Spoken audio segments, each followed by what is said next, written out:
Is entrepreneurship has just gone boom. If you're good at promoting and marketing and you can sell as well, you're 90% there. You've got to have a good product now. Okay, so what came next? A sport music festival called Bournemouth Sevens Festival. I didn't know what I was letting myself in for. We remortgaged the house. If no one turned up, we'd have lost the family house. That lonely chapter can be a very, very dark place. It ended up costing us 300 grand, but we had £1,000 profit. But roll on to 17 years. We're both happy we took that risk. No one spoke about the dark side of it. And I think you're going to see a lot of festivals go bust. Pubs are closing down, nightclubs are closing down, people aren't going out as much. Another big chapter of your career, podcasting. I was having some amazing conversations with people who were truly extraordinary people. I think you've had over 100 million views on YouTube, is that right? Yeah, it's the Sidemen. I got a message saying we'd like you to be a dragon on the Dragon's Den, Mickey Take version, podcasting. I think I'll do it to the day I die. This old school entrepreneur reveals all on how he hustled from zero to making millions. He opens up on his insane business model and generating more than 100 million views with his podcast. So, George, I wanted to start by going through your entrepreneurial journey to some extent, because it's a really interesting one. I think a bit different from a lot of people, and it actually started a lot younger for you, didn't it, than most? So, do you want to kick us off and tell us how you first got involved in entrepreneurism and business and things like that? Well, I guess first of all, you've got a lovely studio here, mate. So, thank you very much. Fantastic. I guess it started with the age of 10 for me. I grew up living above pubs in London, and we had a 2-bed flat above the pub. And mum and dad was from East London, and mum was from Manchester, both entrepreneurial. And as a growing up in a pub, it's a very different environment. You've got a lot of people in there wheeling and dealing, there's people selling stuff, there's people making people laugh, there's fancy dress going on, there's doorman, there's security, there's police raids, there's toxic, there's all sorts, everything's going on within there. And as a kid, I absolutely loved it. And my entrepreneurial spirit really started from there, because I was watching people earn money. And living above a 2-bed flat above a pub, you bring the kind of environment from downstairs, whatever's going on downstairs, up into the flat above. Right. And we had a nightclub next door. So I had my one bedroom, I had my bedroom here, we had one wall, and there was a nightclub there called Cinderella's. Dad had a really cool pub on the River Thames. And I first started earning money. I'd go to the local nightclub next door at the age of 10, buy 20 tickets at £1 off the manager, come back to the pub, Dad's pub was a feeder pub, and sell 20 tickets between 10 p.m. and 11 p.m, selling for £2. I keep £1, manager keeps £1. These guys get queue jump into the nightclub, and away they go. So I learned how to create women's situations at a very young age. And I felt like $1 million then. You remember 20 quid as a 10-year-old? Yeah. Every Saturday night, you felt like you were a millionaire. And it started from there, really. And I was always seeing people earning money.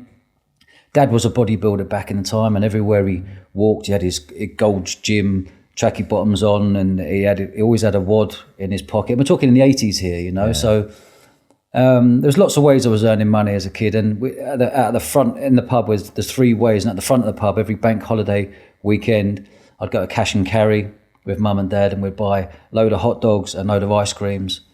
And I'd edge my bets, chance my bets. If it was sunny, I know I'd sell all the ice creams. If it was rainy, I'd sell all the hot dogs. And as a kid then, a net profit of 600 quid on a day's work, a weekend's work. And then you could take the stock back to cash and carry and get your money back. So there was all these ways of earning money. And that's really where the entrepreneurial spirit started. I mean, you must have had something about you as a 10-year-old to just get people to actually buy those tickets.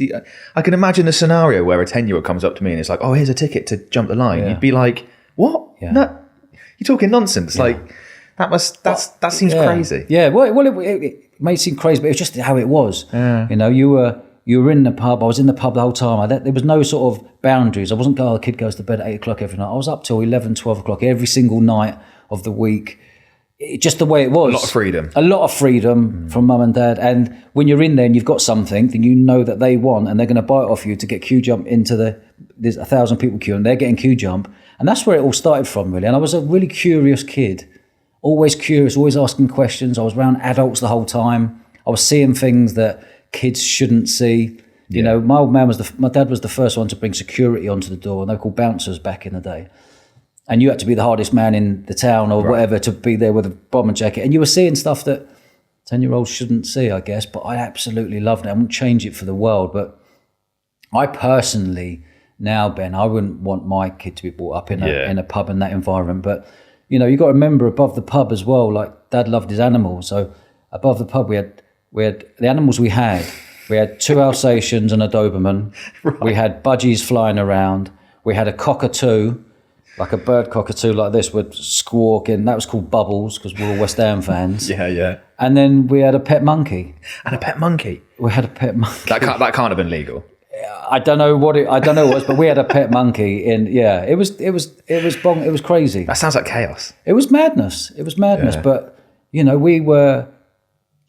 was brought up to have a laugh. I was brought up to not take life seriously. I was brought up to earn money. I was brought up, you know, the saying from mum and dad was everyone you meet's a contact. Do you know what I mean? Pound a man. And that going on 30 odd years later, everyone's a contact is so true.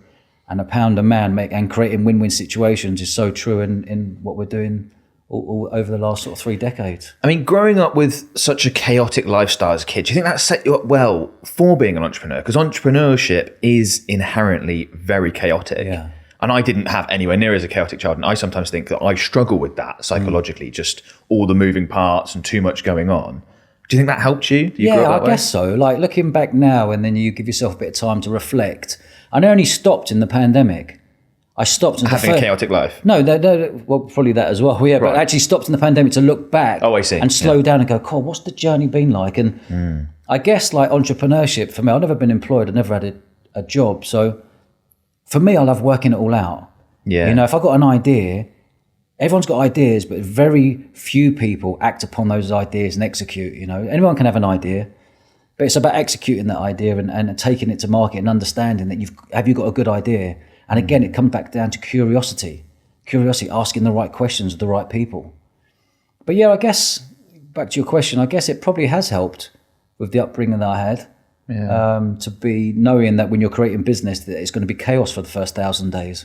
Yeah. You know, and that those first 3 years are so important. And that's why a lot of people crash and burn in those first 3 years, because if you don't love something, and you're not passionate about it, and you haven't got purpose about it, you're gonna fade away within those 3 years. You're gonna crash and burn. But if you love what you do, you get through those 3 years or 5 years, then you're away. But business takes time.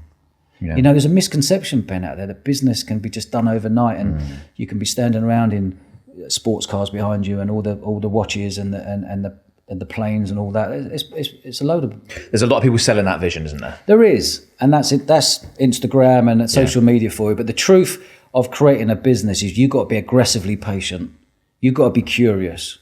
You know, aggressively patient, knowing that business takes time. And you know, I give a talk at a theatre the other week in front of a crowd, and it was talking about these things. But people out there aren't talking about this. They're just thinking that you can do a business, come up with an idea, and you're going to earn $1 million in a couple of years. It doesn't happen.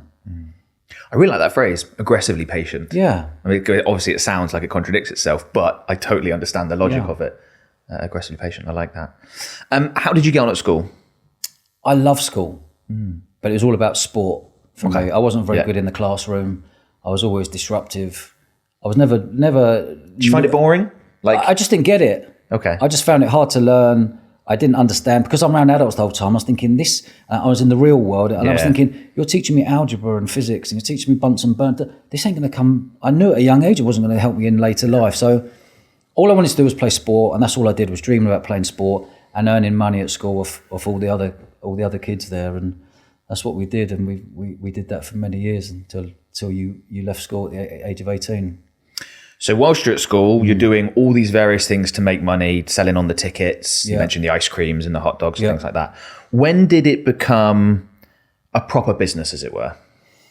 A proper business really was when I got into the nightclub world. Okay. Yeah. How old were you then? I went to Loughborough Sports University. Yeah. Rugby was football was my thing, and rugby is where I ended up playing at a high level. And then went to Loughborough Sports University, got through the back door, so I didn't do A-levels. But that's where it really started. When I started, went to the local nightclub there. There was 1,000 people in that local nightclub, and Loughborough's a sports-based campus. University has 12,000 students there. And again, coming back to what I remember from 10 years before, pound a man. Went to the local nightclub. They're charging £2 to get in. They got 1,000 people, and I went to the local nightclub and said, look, let's make it £3. You keep your £2, I keep £1. I'm going to put more students in there every single Wednesday night, and we signed the deal. So in my final year at Loughborough Sports Uni, I was doing £2,000 a week cash. Wow. And I had a nightclub in Wandsworth in London as well, and that was £1,000. So in my final year, it was £3,000 cash a week every single week for those 30 weeks of a student calendar. You must have been popular. Well, it was. Go on, don't get the drinks in. Yeah, well, it was. It was just another way to earn money, and I thought I hit the jackpot again at a young age, at early 20s, and we saw the opportunity there, Ben. That we did that for a year. I saw the opportunity then to take it. How do I scale this? When you finish university, and what am I going to do? I did a PE, sports science degree, blagged my way through it, got a 2-2. But then it was about how do we scale this business? And the business then scaled up to 12. We had 12 nightclubs every week all around the UK. Right. So I ended up doing that for 10 years. Okay. And that's a relatively low risk business, I would imagine, because there's no real overheads. You're using other people's venues. There you go. And you look back now and you realise what an amazing business model that was. Yeah. 'Cause I identified that there was mega clubs back then. You're talking year 2000, say, 99 to the year 2008 when I stopped, a 10-year period. And there was mega nightclubs there where it hold 2,000 capacity clubs, and they were all closed midweek. So I'd go to the local nightclub or the club in Manchester or Birmingham or Leicester or Oxford or Brighton and a couple in London. And I'd go to the club and say, look, you're closed midweek. How about we open the club? You give the club to me for free. You take the bar money and I'll take all the door money. So then we'd promote it with flyers and posters because there was no social media back then. Promote it with flyers and posters. And every single week we'd pile 1,000, 2,000 students in. We'd take the door at £3 a head. Yeah. And then that's how we run our business model. And that's how it started in year 2000. It sounds like, as you described that, it sounds like your pitch to the nightclubs is a very Alex Hormozy style offer, like an irresistible offer, Yeah. Offer them something too good to refuse. You're saying, look, there's no risk to you guys. We'll get everyone in. You get all the bar money. You're closed anyway. So easy for them to say yes to that. 100%. It was a no-brainer. It was a win-win. Again, you come back to a win-win situation. And back then, year 2000, we created the first website.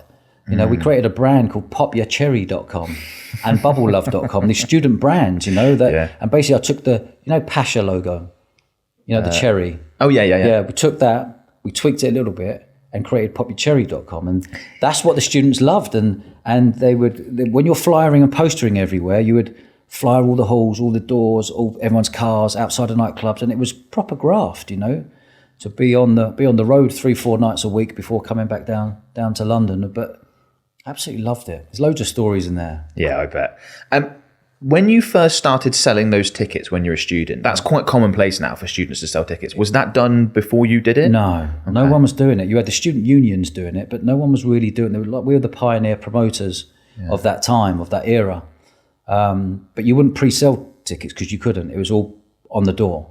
So the risk really for me at the time was £150 DJ, 6 girls wearing boob tubes, hot pants, and guys there pouring out shots, giving out things on the streets, and then getting them into the nightclub, and away you go. So the risk was really low, like come back to your question. Yeah. And if you knew you had them in the first 4 weeks, the students from a university, you'd have them for the whole year. Yeah, you got them in. You got them for the whole year. And then it got to a level where a nightclub would open up the road, and we'd go to the nightclub not open, and we'd say to this nightclub, look, we'll be able to get those 1,500 students or 2,000 students across to this nightclub. But give us 4 weeks. And then before you know it, that nightclub's closed and you've got everyone in your club. And that's what we did. And it was an amazing feeling. How long did you do the nightclubs for? We ended up doing that for 10 years. 10 years? 10 years, yeah. In my 20s. And I imagine that the business, that industry, as it were, changed quite a bit, because obviously it's a relatively low risk business, but one of the downsides is that relatively low barrier to entry, I imagine. Yeah. So you must have had people seeing what you were doing, trying to copy, things like that. Yeah, but then you protect your cities, and when you create a brand, like businesses come and go, but brands stay. And we identified early doors to create a brand, and people didn't really know what brands were back then. Right. We had the foresight to go, well, let's create a brand and create a strong brand to get people into this website, but people didn't know about websites. So we'd take photos on the night, 200 photos, and I had a clever friend of mine who created this, what we'd call an app now, and then we'd download the photos and go onto the website. It'd take about 6 hours to download these photos, and then all the students the next morning after being on the source all night would go and see all their photos that night. So it would create this marketing circle of people keep coming back. So then it allowed us to promote next week of the entertainment and what's going on. So before Facebook really became a thing where people would do a similar thing, wouldn't they? They'd go check them out the next day. Yeah. You said you got to about 12 venues at your peak? At peak, we had 12 venues every week. Every week. So we'd have 3 on a Monday, Tuesday, Wednesday and Thursday. And then I'd come back down to London Friday, Saturday, Sunday, where I lived. Why didn't you go to 40 venues or 100 venues? Because having 12 venues doesn't mean you're going to get 12 times the amount of money you would get by doing one venue. Okay. That's what I learned. And our attitude was, let's grab as many as we can at that time and let's see what sticks. Right. Yeah. So if you are living in London, having teams of people up in all these different cities, you'd have a team of 20 people promoting for you. You'd send 100,000 flyers up and 1,000 posters, and that would get plastered all over those cities. It doesn't mean that Manchester will hold 2,000. You would get 2,000 every single week. You might get 1,000. You might get 1,200. Someone might undercut you and take them away from your club. And that's what happened. It doesn't mean you would get 12 times the amount of money. Okay. But we learned that you get a happy medium. Sometimes if you've got 8 clubs, you'd have 8 really strong clubs. Right, I see. But again, it was a learning curve for us. We're in our 20s and, Yeah. I went into business with my best mate at the time, Chris.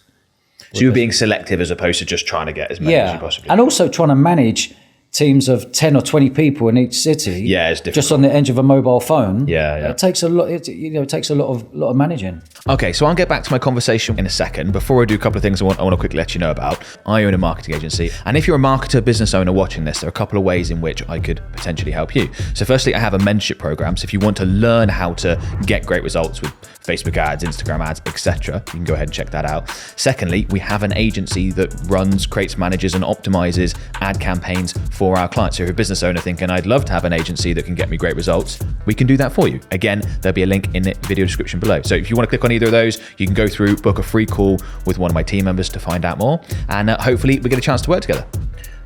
Interesting point you mentioned there around you started a business with a really good friend of yours. Yeah. How did that go? All smooth sailings? Because sometimes that can be a difficult dynamic. Yeah, well, we've been best mates since the age of 4. And Chris, he's best mates with him now, all these years later. Awesome. But when you're in business with someone, one of you's got one role and the other one's got the other role. Yeah. And it gets to some, and then one might want more nightclubs and one might not want as many. So after about 4 or 5 years, we divided up the clubs and said, you can take that amount and I'll take this amount. And it worked really well. It was all fairly amicable. I mean, that's great. All really amicable. I think often you do have that relationship in a partnership of at some point, one of you is going to want something different. Yeah. Someone might want to sell, someone might want to scale, someone might want to just hold where you're at. Exactly that. You need to have those adult conversations. Yeah. Okay, so you said you did it for about 10 years. Why did you stop? Because I saw the way the nightclub world was changing.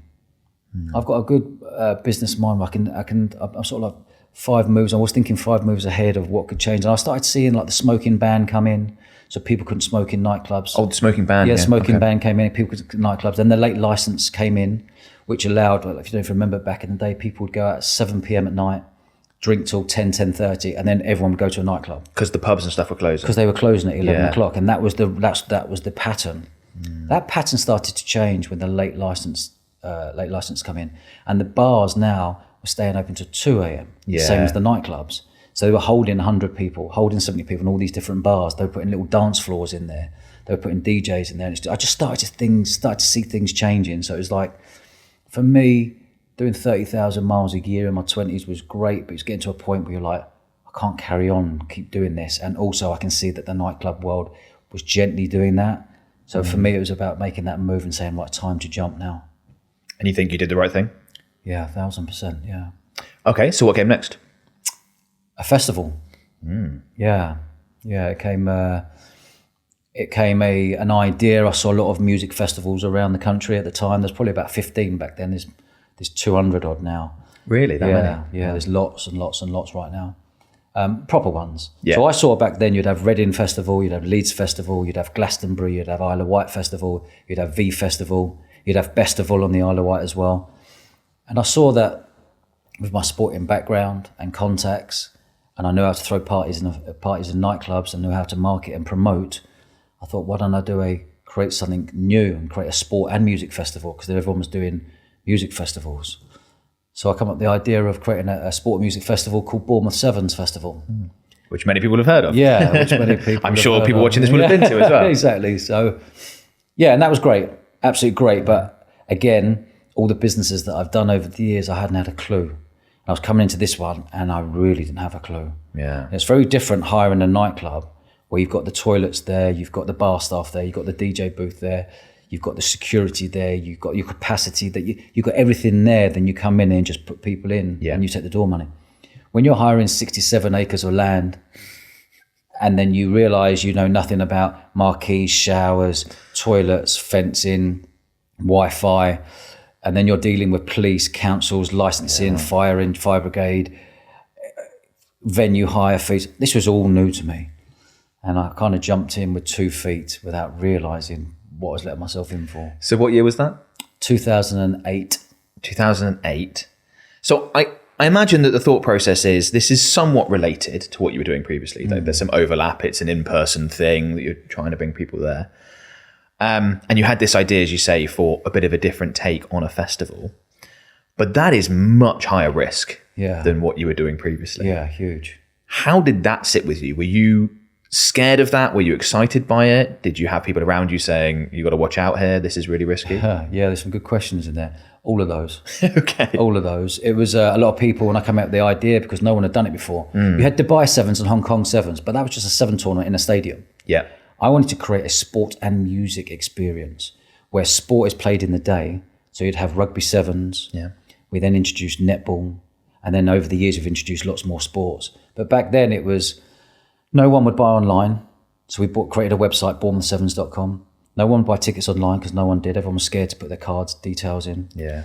And it was literally promoting to teams to come and enter this tournament. And I was thinking in year one, probably 24 teams. Okay. We ended up with 96 teams. Wow. And I saw the check, because we didn't have offices then, working from home in the garage next door. Then people would send checks in for 100 quid for their team to enter. So we're getting to the letterbox going, oh my God, there's 4 checks.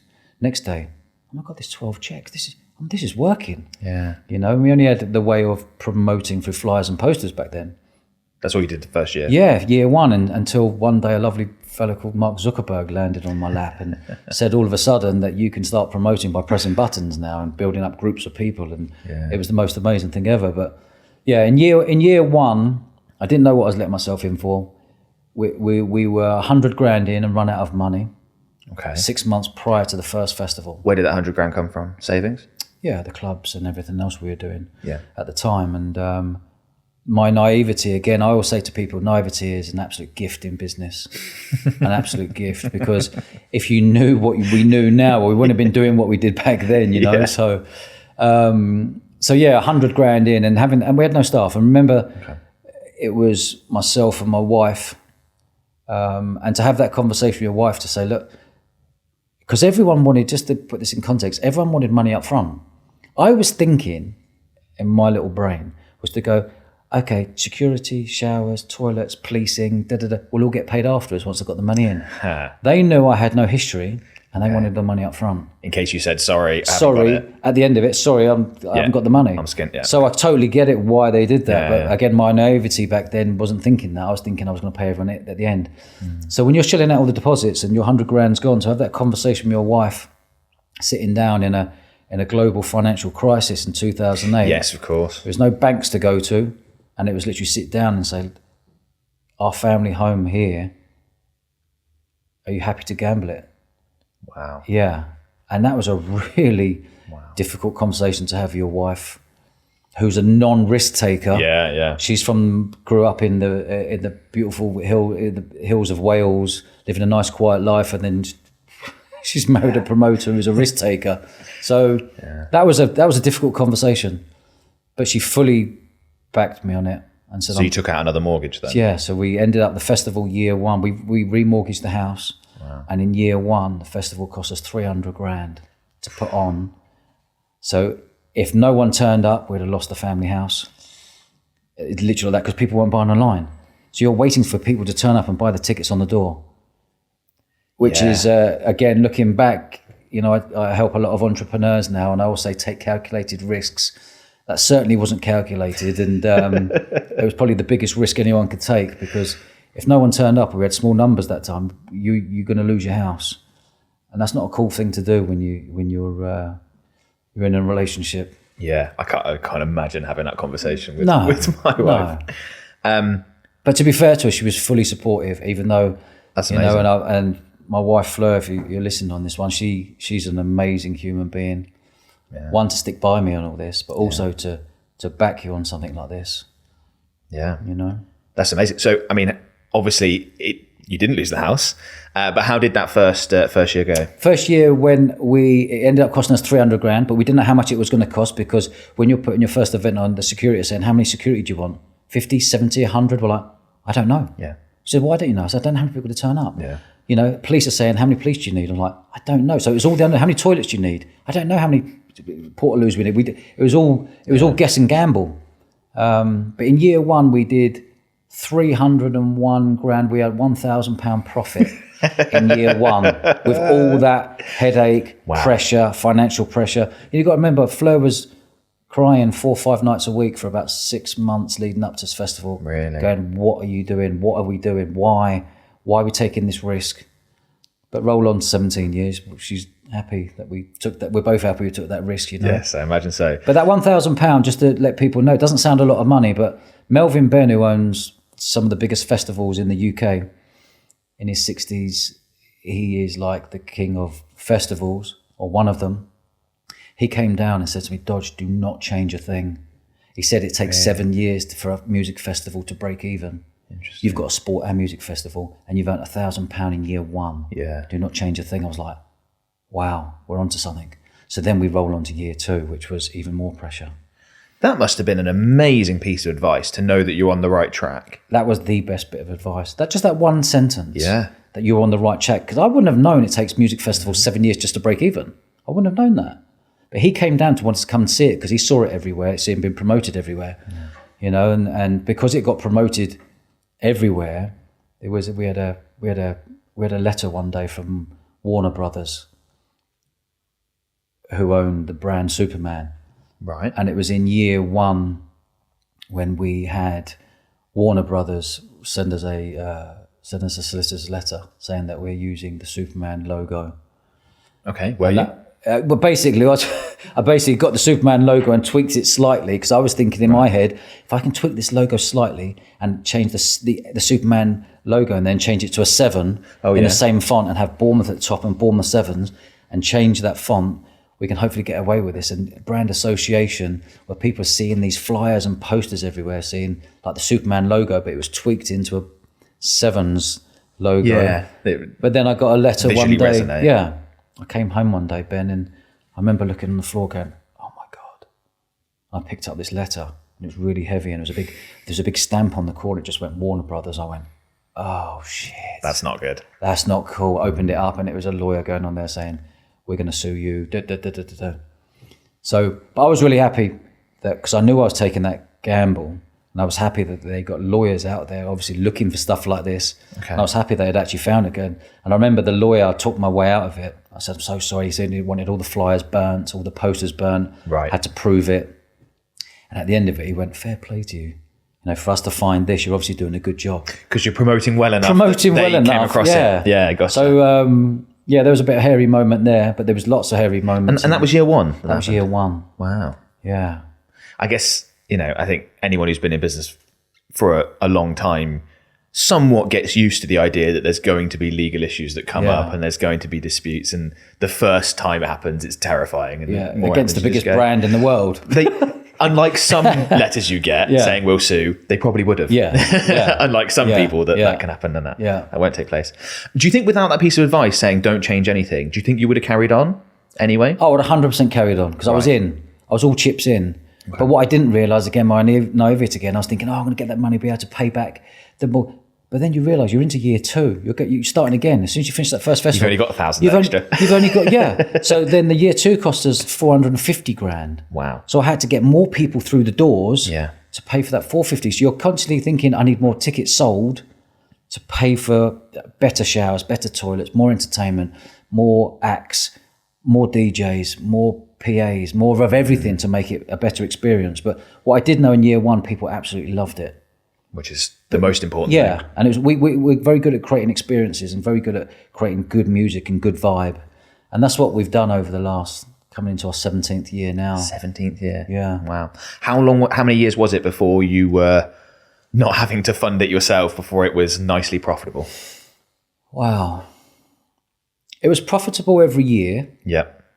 But year 1 was £1,000. I think year 2 was about 30 grand. Right. And then it grew from there. But I think to really break the back of the festival, for me, it probably took 5 years to really break the back of it.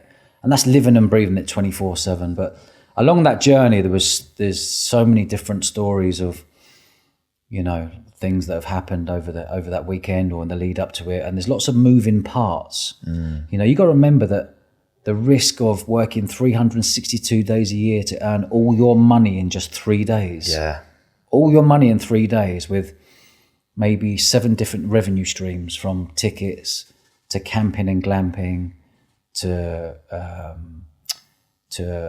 VIP upgrades, to catering, all the catering units we have there now, 50 odd catering units all pay you money up front, to sponsorship, working with global brands, getting behind the festival. And then the big one on the weekend is taking all the bars. And everything we do, we keep in-house. Okay. We don't outsource the bars, we keep it all in-house. So interesting. But where we are now, and 30,000 people, festival now, there's, we have 1,000 people working on the festival each day.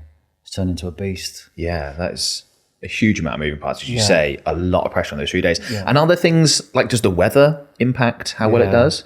Yeah, well, it hasn't impacted. We've been, touch wood, we've been lucky over the years. Like 2014 was a year when it was torrential rain. Yeah. And down in Bournemouth, we've got they call it the microclimate. So we've had years when in Exeter, they said red warnings coming, it's going to tonk down with rain. We're all prepared. You batten down everything and the winds are up. And I remember one year we're like, oh no, here it comes. You can see it coming on the app. And it just went around us and dumped in Southampton one year. Brilliant. We're like, result, thank you, Lord. No, it was one of those. Because when you've got high winds and high rain, you've got to batten, everything's got to be locked down. Yeah. You've got to remember all the fencing going, and so it imagine causes tickets a lot of pressure. I imagine tickets have been sold a lot in advance, but things like surely your bar takings are down if it's going to be really bad. Well, you think that, and that one year, I remember one year, I think 2014, when it tonked down, I was like sat in one of the stands, and obviously on the walkie-talkie, I just turned it off, going, "Oh no, please don't ruin the bars." People didn't care. Really, people did not care, because it's that environment, that sort of party person, stroke sports person. Just want to come and have fun and meet people for life and meet new people and dance on tables and have a laugh and just let their hair down and let go of all their stresses and worries for 3 whole days. When it rained, people like vroom in all the tents. We've got 12 festival arenas. Yeah. So people just straight in the tents and getting on the sauce earlier. And so Brits were very used to rain. Absolutely. So just crack on. As you say, sports, these are rugby players and stuff like that. Yeah. They've been playing in the rain since they were 5. That's right. A lot of them. And then you've got this influx of party people that turn up. Yeah. So all the sport, we have 400 competing teams at the festival across rugby, netball, volleyball, dodgeball, CrossFit, hockey, and I can't remember the other sports, but we've built that dodgeball, and we've created these sports over the years because you keep adding in different sports. It's creating more revenue because the team entries now, they bring 20, 30 people with them. Yeah. They all camp and glamp. Maybe partners as well, and other people. Or they meet partners for life. The amount of people coming in from different parts of the UK or flying in from different countries to come to the festival, and people end up meeting partners for life and getting married and having kids. And that's great. Yeah, it's great. It really is. Was Bournemouth, looking back now, a good place for this festival? I think it was the best place. Okay. Yeah, I think if I did this in Norwich, I don't think it'd have the same impact. Even though we created a great experience, I just think Bournemouth really added to that sort of summer vibe. 7 miles of beautiful sandy beaches, that sort of stag and hen venue that people go to on for the weekend, or people have connotations, or people sort of relate Bournemouth as the place they go to in the summer. Yeah, and it's a party town. Yeah, so and we generate millions of pounds for the local economy. Yeah, which is great for all the taxis and hotels and restaurants on that weekend. So. Because I guess there could have been an argument for being closer to London, just for larger population centres, particularly in the early days. Yeah, I had a look at London. I've looked at everywhere. I've looked at Cardiff, I've looked at London, I've looked at the Midlands, and you've got to tick a lot of boxes when you're going to do an event or a festival. For me, you've got to tick a lot of the boxes, and the main boxes there is making sure you've got lots of land, Yeah. making sure you've got lots of car parking space, make sure you've got great areas for campsites, make sure you're allowed to turn the music up, Yeah. because if you've got too many chimney pots around you, you've got to turn the music down at 10 p.m. But our festival goes on to 1 a.m. So it ticks a lot of boxes. We have astro pitches there and lots of rugby pitches and hockey pitches and netball pitches, courts and stuff. So it's got to tick a lot of boxes. It's clearly done very well, so it has been the right decision. Yeah. But I imagine at the beginning, it might be one of those where you're thinking, should I be somewhere a bit easier to get to for a lot of people? But I think it's only an hour and a half from London. Yeah. Southwest London, hour and a half. It's dead easy to get to. And But I have looked at London, but it doesn't tick all the boxes because it's so the land would be hard. Yeah. Too many people nearby. I agree. And would people camp? No, because they go home. Yeah. At least if they come to a destination venue, they would camp and glamp. Yeah. And that's a different experience. Well, it's a different experience, and also it's another revenue stream that does really well. We have 3,000 campers and glampers each year. Okay. You were listing off the sports, and an obvious omission to me was no football, no sort of six-a-side football. No football. And that will always be the case? Always the case. No football, zero football. I love football. Yeah. I'm a football man as well. A big West Ham fan, myself and all our family. But football would bring a completely different vibe. Right. Okay. Rugby, netball, hockey, dodgeball, volleyball, CrossFit is a type. Football could bring a completely different vibe, and I would never want to lose the vibe we got there. Okay. Interesting. Yeah. So you've said the 17th year. I was thinking that obviously that's through lockdowns, and that must have been really difficult. So I'm guessing you had to miss at least 1 year. Yeah. What was that like? That was like, wow. Yeah. 23rd of March 2020 when Boris spoke. Yeah. Our festival was always the bank holiday in May, the last bank holiday in May. So we'd sold all our tickets, sold out, and we've got 2 months to go till we open the doors. Boris spoke and said, no festivals. We're like, shit, what do we do now? This is all new territory again, working it all out. And it's not easy just to change a date. Of course. You've got to communicate with all your fans and all the people who bought tickets. You've got to communicate with the police, the council, licensee. You've got to communicate with the venue. Is the date, if we move the date, is that date available? So we moved the date from May to August, bank holiday. Yeah, okay.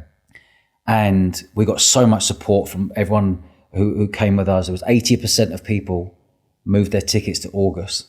So just 20% of people wanted a refund. That's awesome. Amazing. Yeah. Amazing. Unbelievable. It was like people really wanted this festival to happen. And so we moved it to August. And then in the June and July, Boris spoke and said, no festivals happening this summer. Cancelled. We're like, oh man, what does this mean? And all these things called furlough and pandemic and all these words were happening, were being spoken about. I didn't have a clue what they were. Again, working all out. But the main thing for me was keeping our full team, our full events team together. And we had 8 full-time staff working on this event all year round. Okay. For me, the most important thing was protecting the team. Yeah. Because they were worried about their jobs and their future. They got families and kids and mortgages to pay. So that's what we did. And we moved it obviously to 2021 in May, thinking, wait, this is going to happen. We thought, this pandemic thing's going to go and fly away and move away and come on positive thinking, being an optimist that we are. Got to the May, wasn't allowed to happen. Yeah. We're like, August, this is our last lifeline. We moved to the bank holiday August in 2021 now. And that was a moment we're going, this has to happen. This has to happen or we're in serious trouble. 7 weeks before the August bank holiday, Boris spoke and said festivals can happen. Yeah. So we had 7 weeks to find 1,000 staff. And you got to remember that for the 2 years before that, there's no security working. No one's working in bars, behind bars. No one wants to work.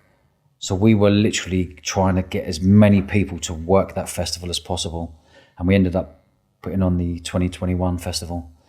And it was an absolute amazing festival. Yeah. It was the best vibe I've ever experienced because people have locked up for 18 months. Like let loose. It was let loose and people did let loose. But people were just hugging each other, loving each other, kissing each other. Just like, it was the most amazing experience to see people who'd been locked up for all this time to let their hair down. So if we just, because it was the end of those lockdowns, wasn't it, that summer, 2021. If we'd have stayed in lockdown for another 6 months, what would have happened? I'd have been in serious trouble. Yeah. Serious trouble. Think the business would have gone bankrupt? I would have done everything I possibly could to keep it together. And I don't know what it would have looked like. Yeah. I don't know. But I knew by having that last, postpone, cancel, postpone, put it on, that was like him looking down. Just at the right time. Yeah. Because what happened in 2021, we had an absolute bumper year. Even more people bought tickets, even more people wanted to be part of this, even more teams, it was just more of everything. It was, and the sun come out as well. Well, because I imagine you can't really do your festival in November or January. It has to be nice weather. It has to be May Bank Holiday, because if you're generating sport, it's the end of season tour for everyone. Yeah, of course. And May Bank Holiday is a beautiful weekend that I've been with me since the age of 10, since selling the hot dogs and the ice creams as a 10-year-old on that May Bank Holiday. It's just the numbers have changed, You talked about how the nightclub business changed whilst you were working in it, the 10 years you were doing that. The festival business, you said there's a lot more festivals now. Are there future changes that you think are going to happen that might threaten your festival, or are there positive trends? What's your outlook on that industry? The festival world is changing very quickly. Okay. It's changing very, very quickly as we speak right now. We're lucky, we're a sport and music festival. So we're a niche market. So, but as music festivals go, there's a lot of music festivals out there that from the outside people think are making money because of the massive lineups. The massive lineups cost a lot of money. Yeah. That's huge risk. If you've got a £2 million lineup, expecting people to buy tickets, and then you've got that production to put on that festival may cost you £1 million, you're all in for £3 million. Yeah. For a music festival. In a time when in previous years you'd be lucky to break even or make a small profit if you're a music festival.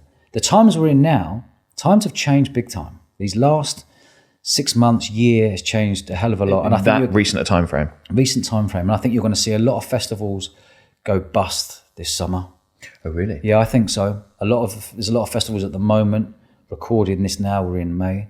Yeah. There's a lot of festivals now pulling out of putting it on this year because they're not seeing the tickets spike in sales. I think it's putting festival promoters under a lot of pressure. A lot of nightclubs, I don't know if you know, over the last year have closed down. So you've got your knock-on effect as DJs aren't DJing.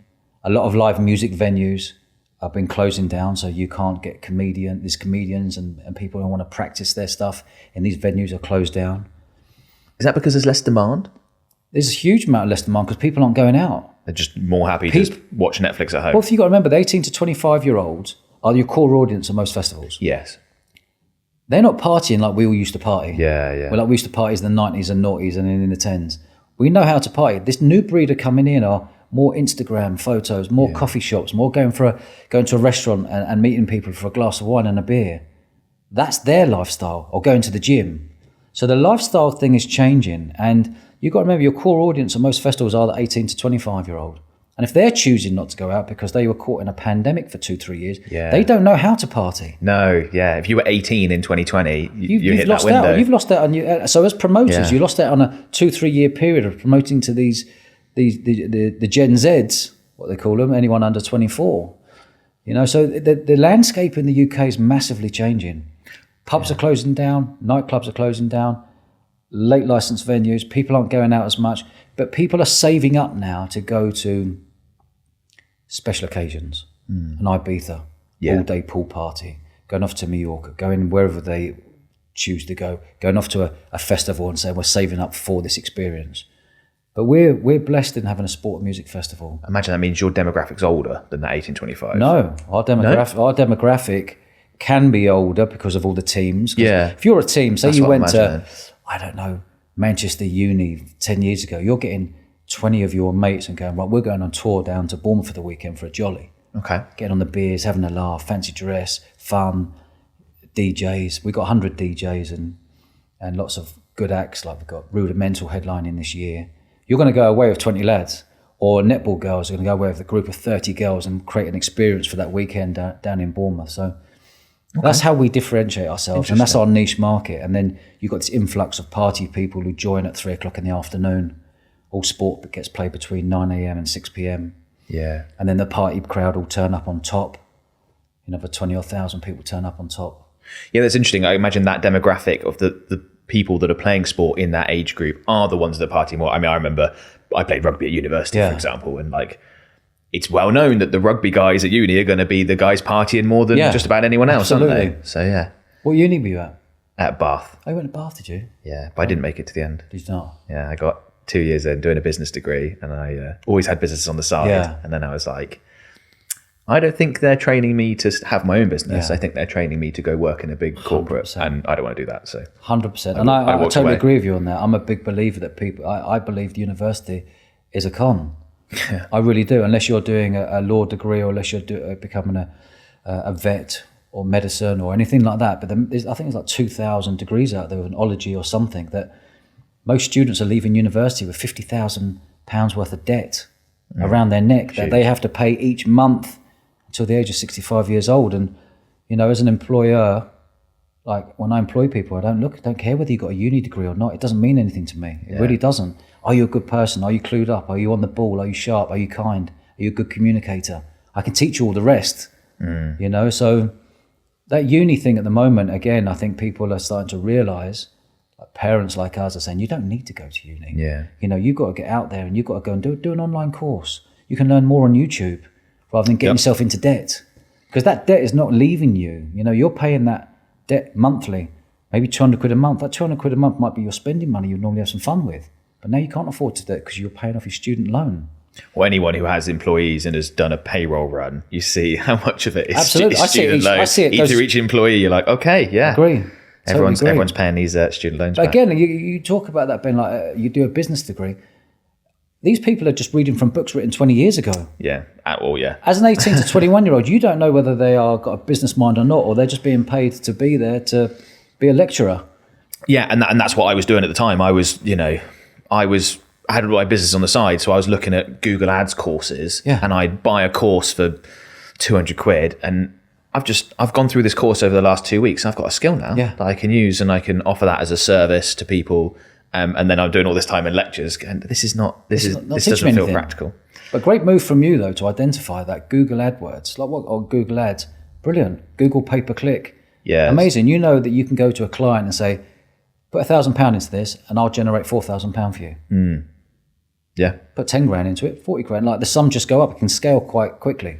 I remember having a conversation with a friend who I was at university with, and he was doing the same degree as me. And I left, and I started my marketing agency not immediately. It was a few years. I tried a few things. How old have you been? I'm 31. Oh, okay.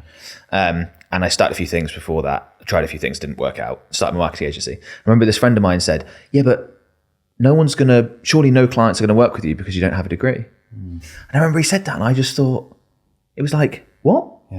Yeah.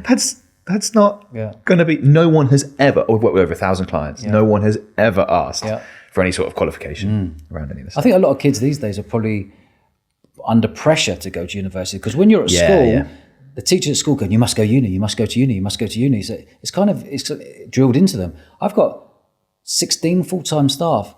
It doesn't matter whether they've got a uni degree or not. Even the ones who come in for an interview haven't got a degree, and they got to the final interview with some degree. 99% I choose the ones without the degree. Yeah. Because they've got a bit more about them. You know, they're maybe 2 or 3 years younger. Yeah. But they're hungrier. They're showing the right attitude. They're asking the right questions. They're being curious. Yeah. We've got just shy of 50 full-time staff in my agency, and I couldn't tell you which ones got degrees and which ones don't. Particularly for anything where we can easily assess the performance. It's going to come down to whether we hire you or not, it's going to come down to a test. Like, okay, you're a video editor, here's some footage, see what you can do. Yeah, brilliant. That's what's going to determine it, not whether you did a degree in video editing or whether you just learn watching YouTube videos. Yeah. I love employing people who are entrepreneurs within the business. Yeah. You know, so we're an entrepreneurial business across our 3 businesses. Like anyone who comes in, be an entrepreneur of the business, go for it. Make your own mistakes. Yeah. Come up with design, be creative, and you know, to give someone freedom in the business is really, really powerful for them. Hard to find the people that would do well with that, I think. Depends what business you're in, I guess. For us, live events and podcasting and online education courses and stuff, which we do. That's why I identified creating our brand Event Crowd. You know, it's an online events course that we've done, because in the pandemic, I just think really quickly, because we've got a live event, all the risk is 362 days a year to earn your money in 3.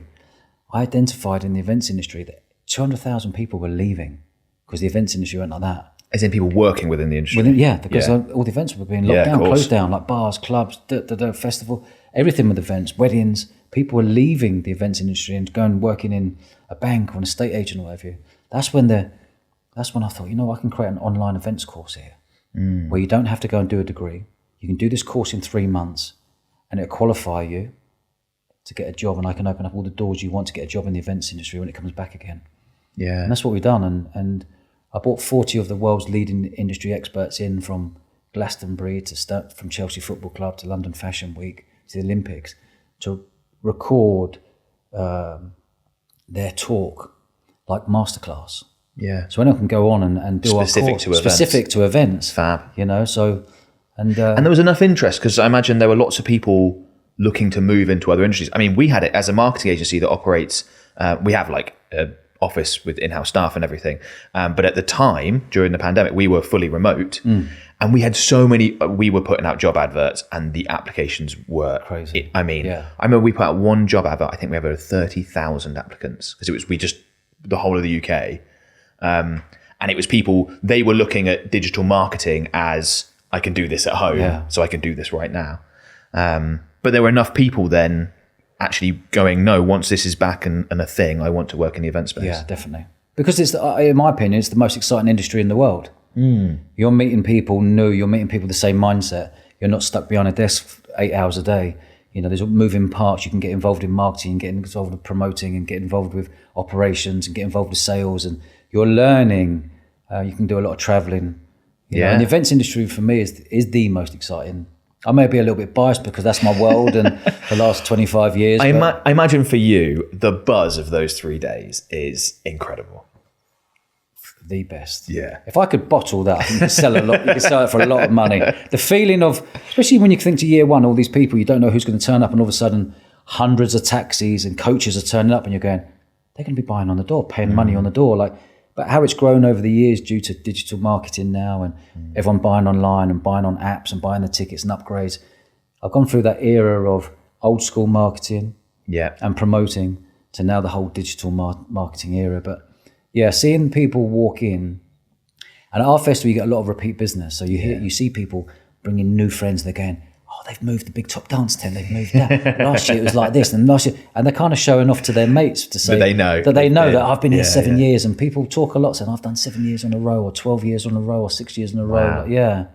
Are you recognized? Like, do people know you who are there, or can you walk around and listen to what they say? Yeah, you're pretty well known at your own festival. It's That must be fun too. Yeah, it's lovely. Because everyone's going to be in a great mood and saying nice things. It's lovely. And you get lots of people coming up and having chats and could get a photo and can tell you about the time, funny stories. And it's brilliant to hear. Absolutely brilliant. And everyone's just so kind. Yeah. It's the atmosphere. I've been to many, many festivals around the UK over the years. The atmosphere that we create here is electric. It's that like-minded person, just come and have fun and let your hair down for 72 hours, So over the last 17 years, the Bournemouth Sevens Festival is not the only business that you've had. You started an apparel business, for example. Sportswear brand, yeah. Tell me about that. Why did you start that? 2008, we launched Bournemouth Sevens Festival. 2010, we're seeing all these teams. We've got up to 400 teams wanting to come to the festival.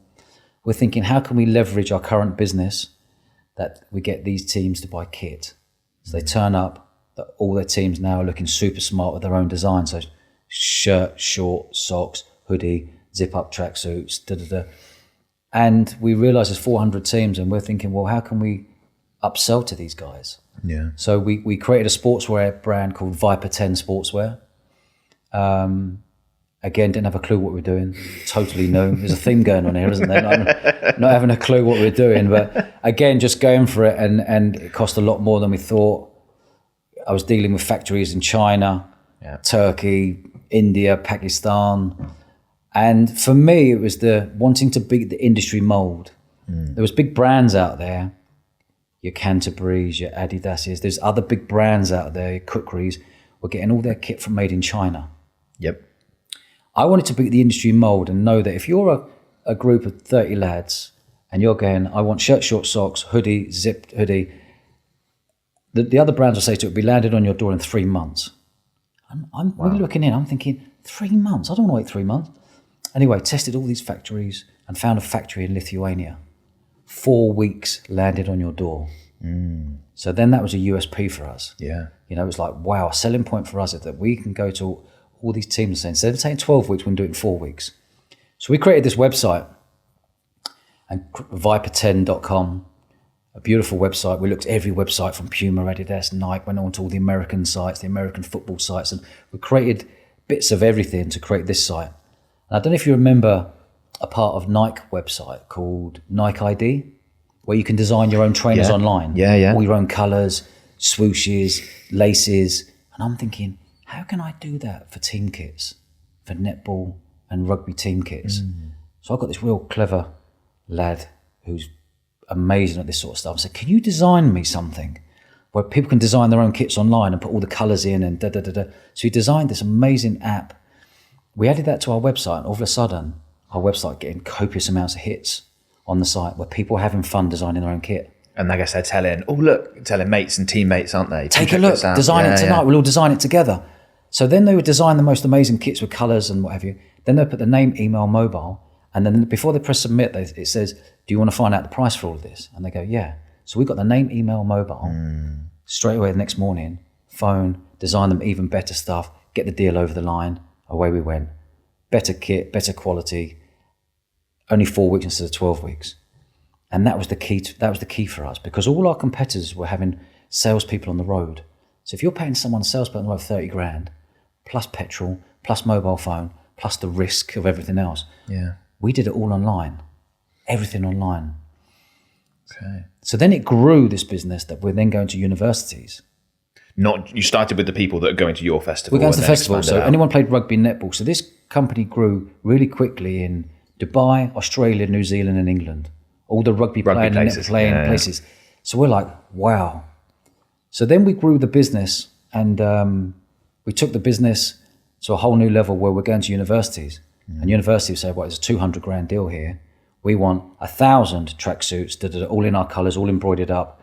And that's what we did. That's how That we would built be a 200 grand deal. Yeah. Wow. Yeah, there'd be a 100 grand deal for that one. There'd be a 200 grand deal for that one. And then you'd have to go and pitch for these. Okay. And that was painful. Against your competitors. So you'll have 10 competitors pitch, and you'd have like all your designs in there and everything, you know, all the ethically this and da-da-da-da and what have you. And then it become like you would pitch and you're hoping to win against 10.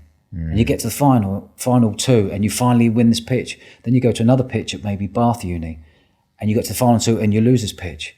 So there's a lot of work going into this. But the business grew really, really well. And in 2018, after 8 years, so the first 2 years was research and development, creating the brand. 2 years of that. 2 years. Yeah. That's aggressively patient. At being a really aggressively patient. Yeah. 2 years at R&D until we launched. And we launched at Bournemouth Sevens Festival, and it looked like this new brand called Viper 10 was like the headline sponsor. Everywhere was Viper 10. Yeah, fam. So you imagine it, like everyone turned up, everyone was turning up with their kit, everyone's walking around hoodies, banners, flying flags, headline of the stage, Viper 10 Sports. So we come in with a bang, and no one knew it was our own business. Yeah. So we did that in 8 years, and then in 8 years we got a phone call from a company, a big company, saying, Dodge, got a phone call, got my number, Dodge, is that you? I said, yeah. He said, I've been watching Viper 10 for the last 2 years. I want to buy you. Wow. So I was like, Chris, is that you? I thought it was my best mate, Chris, taking the mickey. I was like, Chris, is that you? On a wind-up. On a wind-up, yeah. And I said, do me a favour, can you send me a message tomorrow? I want to see you the real deal. Send your website. And he was the real deal. And I've never sold a business before. No. And he made us an offer we couldn't refuse. Didn't negotiate. I was happy with that deal. I when he shook his hand, I said, if we shake your hand, that's good enough for me. 8 months to get the deal over the line. Again, didn't have a clue what we were doing. We had to go, obviously, due diligence and our lawyers and accountants all involved, and a lot of money spent on there. And the deal was done, no earn out. And he took my team and the brand, and away he went. What size team did you have when it was? At that time, we had 5 or 6 full-time staff. Yeah, okay. And so quite an attractive business for a buyer. It's quite a lean team. A lean team. Yeah. And that's what I wanted to do, a lean team. There was no extras on cars and mobile people, salespeople on the road. It was a lean team at HQ, dealing with all these calls, dealing with all the interest coming in. But just on that, interestingly, I was just about to say, Ben, there was what I didn't mention at the time.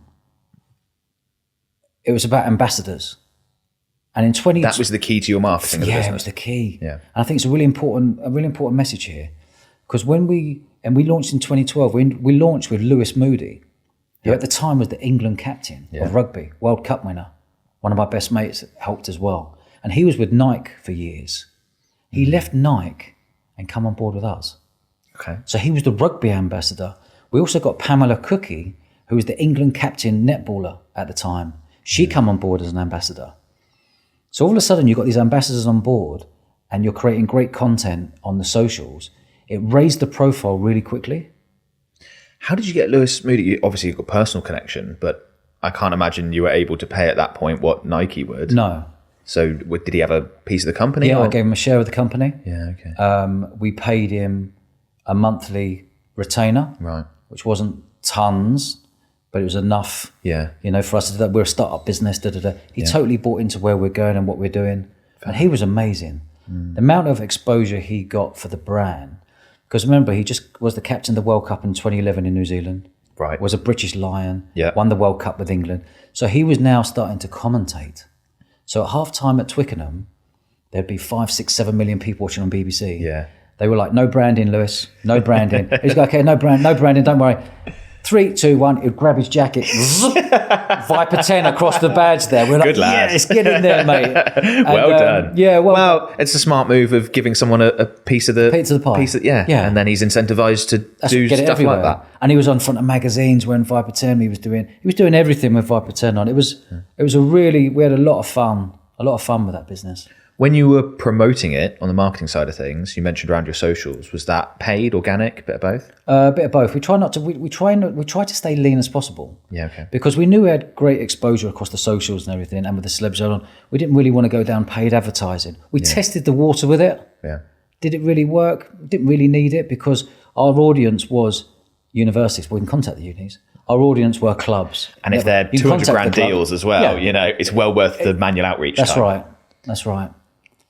So you got that phone call. Had you thought about selling it at all before that? Not really. Not properly. Not properly. But I wasn't emotionally attached to this business. Not like you would be with. Not like with the Formula Sevens Festival or the nightclub world or my podcasting world. I wasn't emotionally attached to it. So I knew it was a very difficult business. And one of the things we did, which really helped, we didn't hold a lot of stock. So everything was made to order. Okay. So the person buying it wasn't going to buy 100 grand's worth of stock in a warehouse. We had like 5 grand's worth of stock. It was all made to order. So it was very lean. Easier on cash flow. Yeah, 100%. So for me, it was just, that sort of entrepreneur spirit in me was to beat the industry mold. Because I saw all our competitors in that time running out of money, going bust, having to have shares bought off them, and then find it really struggling. So to get rid of it was an amazing feeling because we got rid of it at the right time. Okay. And again, like I said, I wasn't emotionally involved in it. Yeah. So when we done the deal, and I was the offer I couldn't refuse, I was like, I'm in. Let's get this over the line. Let's make it a nice, smooth transaction for you. So looking back, you feel that was the right decision? 100%. 100%. Are you able to say what you sold it for? I'm not allowed to say, no, but it was a nice number. Okay, cool. Moving on to another big chapter of your career, podcasting. Yeah. Why did you decide to start a podcast? I didn't know what podcasting was 3 years ago. We're obviously in the lockdown. Okay. And one of the team said to me, Dodge, why don't you tell your story on a podcast? I was like, what's a podcast? Like, really? 3 years ago? Yeah, 3 years. I didn't have a clue what a podcast was 3 years ago. Wow. I was like, why do you want to tell the story? I was always like, no, people don't need to know. I went, okay, told the story. And one of them said, why don't we do your own podcast? So we decided, let's do our own podcast. And we called it The Eventful Entrepreneur. Okay. Which was eventful and entrepreneur. And I thought I could get my mates on here and people who have done well in business that are entrepreneur and da-da-da. And we did that for 2 years. And again, what I knew from the past was I've always been really curious as a kid. All of a sudden I can be curious now by having amazing conversations with people who've lived eventful lives. And also knowing that being aggressively patient, that I can be aggressively patient with this. So I didn't look at any numbers and where we are on the charts or the amount of views we had. Because for the first 2 years, we just did it on Apple and Spotify. You didn't have the YouTube angle. We didn't have the YouTube angle at all. I didn't cross my mind. I was just having brilliant convos with people. Yeah. And I needed something that was going to be pandemic proof. So creating the online... That was part of the decision-making process. Part of it. In my mind, I was like, this could be a new business could be an online business that we can create that could be pandemic proof, and one day it may make money. Yeah. And that was the same creating the online event crowd, creating an online course that if the festival goes tits up again by another pandemic, have I got something to protect my family and our small team of staff? So that was the mindset around it. And that's why we created the podcast. And you went into it with the mindset of, did you give yourself a time frame? I'm going to do this for at least a certain amount of time. No. In my mind, it was just keep doing it. What I did know is that if I'm consistent, like one a week, something's bound to happen. I don't know what, but something's bound to happen along the line, because I was having some amazing conversations with people who were truly extraordinary people in business or in the criminal underworld or in SAS or billionaires. It opened us up to a whole new world. But it was Eventful Entrepreneur for the first 2 years. And then in year 3, we changed it to Eventful Lives. And since we changed it to Eventful Lives, I had a lad called Josh come on board, who's our producer and now managing director of our group, Eventful Lives Media. And he come on board and was like, why don't we do YouTube? And he's a Gen Z and he knows YouTube more than I do, and we've taken it onto YouTube, and it's done really well on YouTube in the past year. And especially when we changed the name from Eventful Entrepreneur to Eventful Lives, it's opened us up to a whole new world, because broader. Yeah, I think we must have done, I don't know, don't quote me, maybe 150 episodes just as event for the first 2 years. Yeah. And then Eventful Lives now, we're up to like 240 odd episodes now. In total? In total, yeah. Wow, that's a lot. Yeah, and it's Josh had the foresight of TikTok, doing all the little snippets, Instagram, Facebook, LinkedIn, YouTube Shorts. What surprised you about podcasting? The amount of doors that have opened up. Okay. The amount of doors that have opened up as a host. Yeah. That's the bit for me that has really, really surprised me. I guess obviously the more views you get, the more those doors open up. And I think you've had over 100 million views on YouTube, is that right? Yeah, across everything, 100 million. In what sort of time frame? In about 15 months, 16 months. That's incredible. Yeah. So if you think, and I imagine, is your audience predominantly UK based? Predominantly, but Australia. There will be other places. Yeah, I think it's like 186 countries listen to it. The stats say and whatever. But I'd probably say majority Australia, UK, and now it's opened up to an American market. Yes. Especially the one we did a couple of days ago with Michael Jackson's Bodyguard. That's opened up to a whole American market. So, yeah, it surprised me the amount of opportunities that have arisen being a host, the amount of doors that open. Can you give any examples of doors that opened? Yeah, I've got a few examples. Maybe the first one was I got a phone call on my episode 8. So I was very new to this. I didn't have a clue about podcasting. So anyone listening out there, I didn't have a clue. I didn't have a clue about cameras, that. I was never trained to go and host. Just curious, and I'm well connected, so I could get people in. One of the big opportunities that arose was I got a phone call one night from the executive producer of I'm a Celebrity, Get Me Out of Here. Okay. Again, thought it was Chris taking the piss again, mate, and it wasn't. And he said, "Can I come and see you? I'm the executive producer of I'm a Celebrity, Get Me Out of Here. Can I come and see you?" Yeah, sure. Come on down. So he came down the following day and said, "Our team have listened to your podcast. I know you're only 8 episodes in, but like your style, like the vibe, they like the way you are with people, and they like you ask questions that we're all thinking, please ask, and you ask it." So he said, "Would you like to be a co-host of a new show?" I was like, "Go on." He went the Harry Redknapp show. Oh yeah. I was like, Harry where do I sign? I'm in. There's no question. Sign the contract. I'm in. 100% in. Whatever I got to do.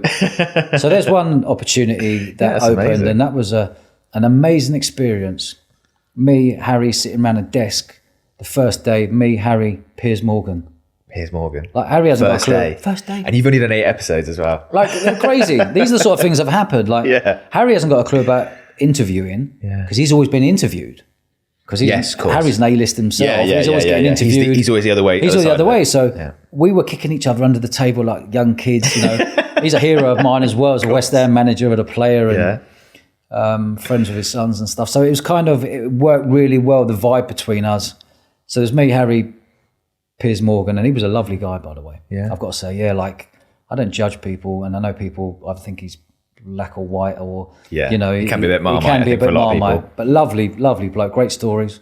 Next day was me, Harry, and Piers Morgan. Me, Harry, and Rod Stewart.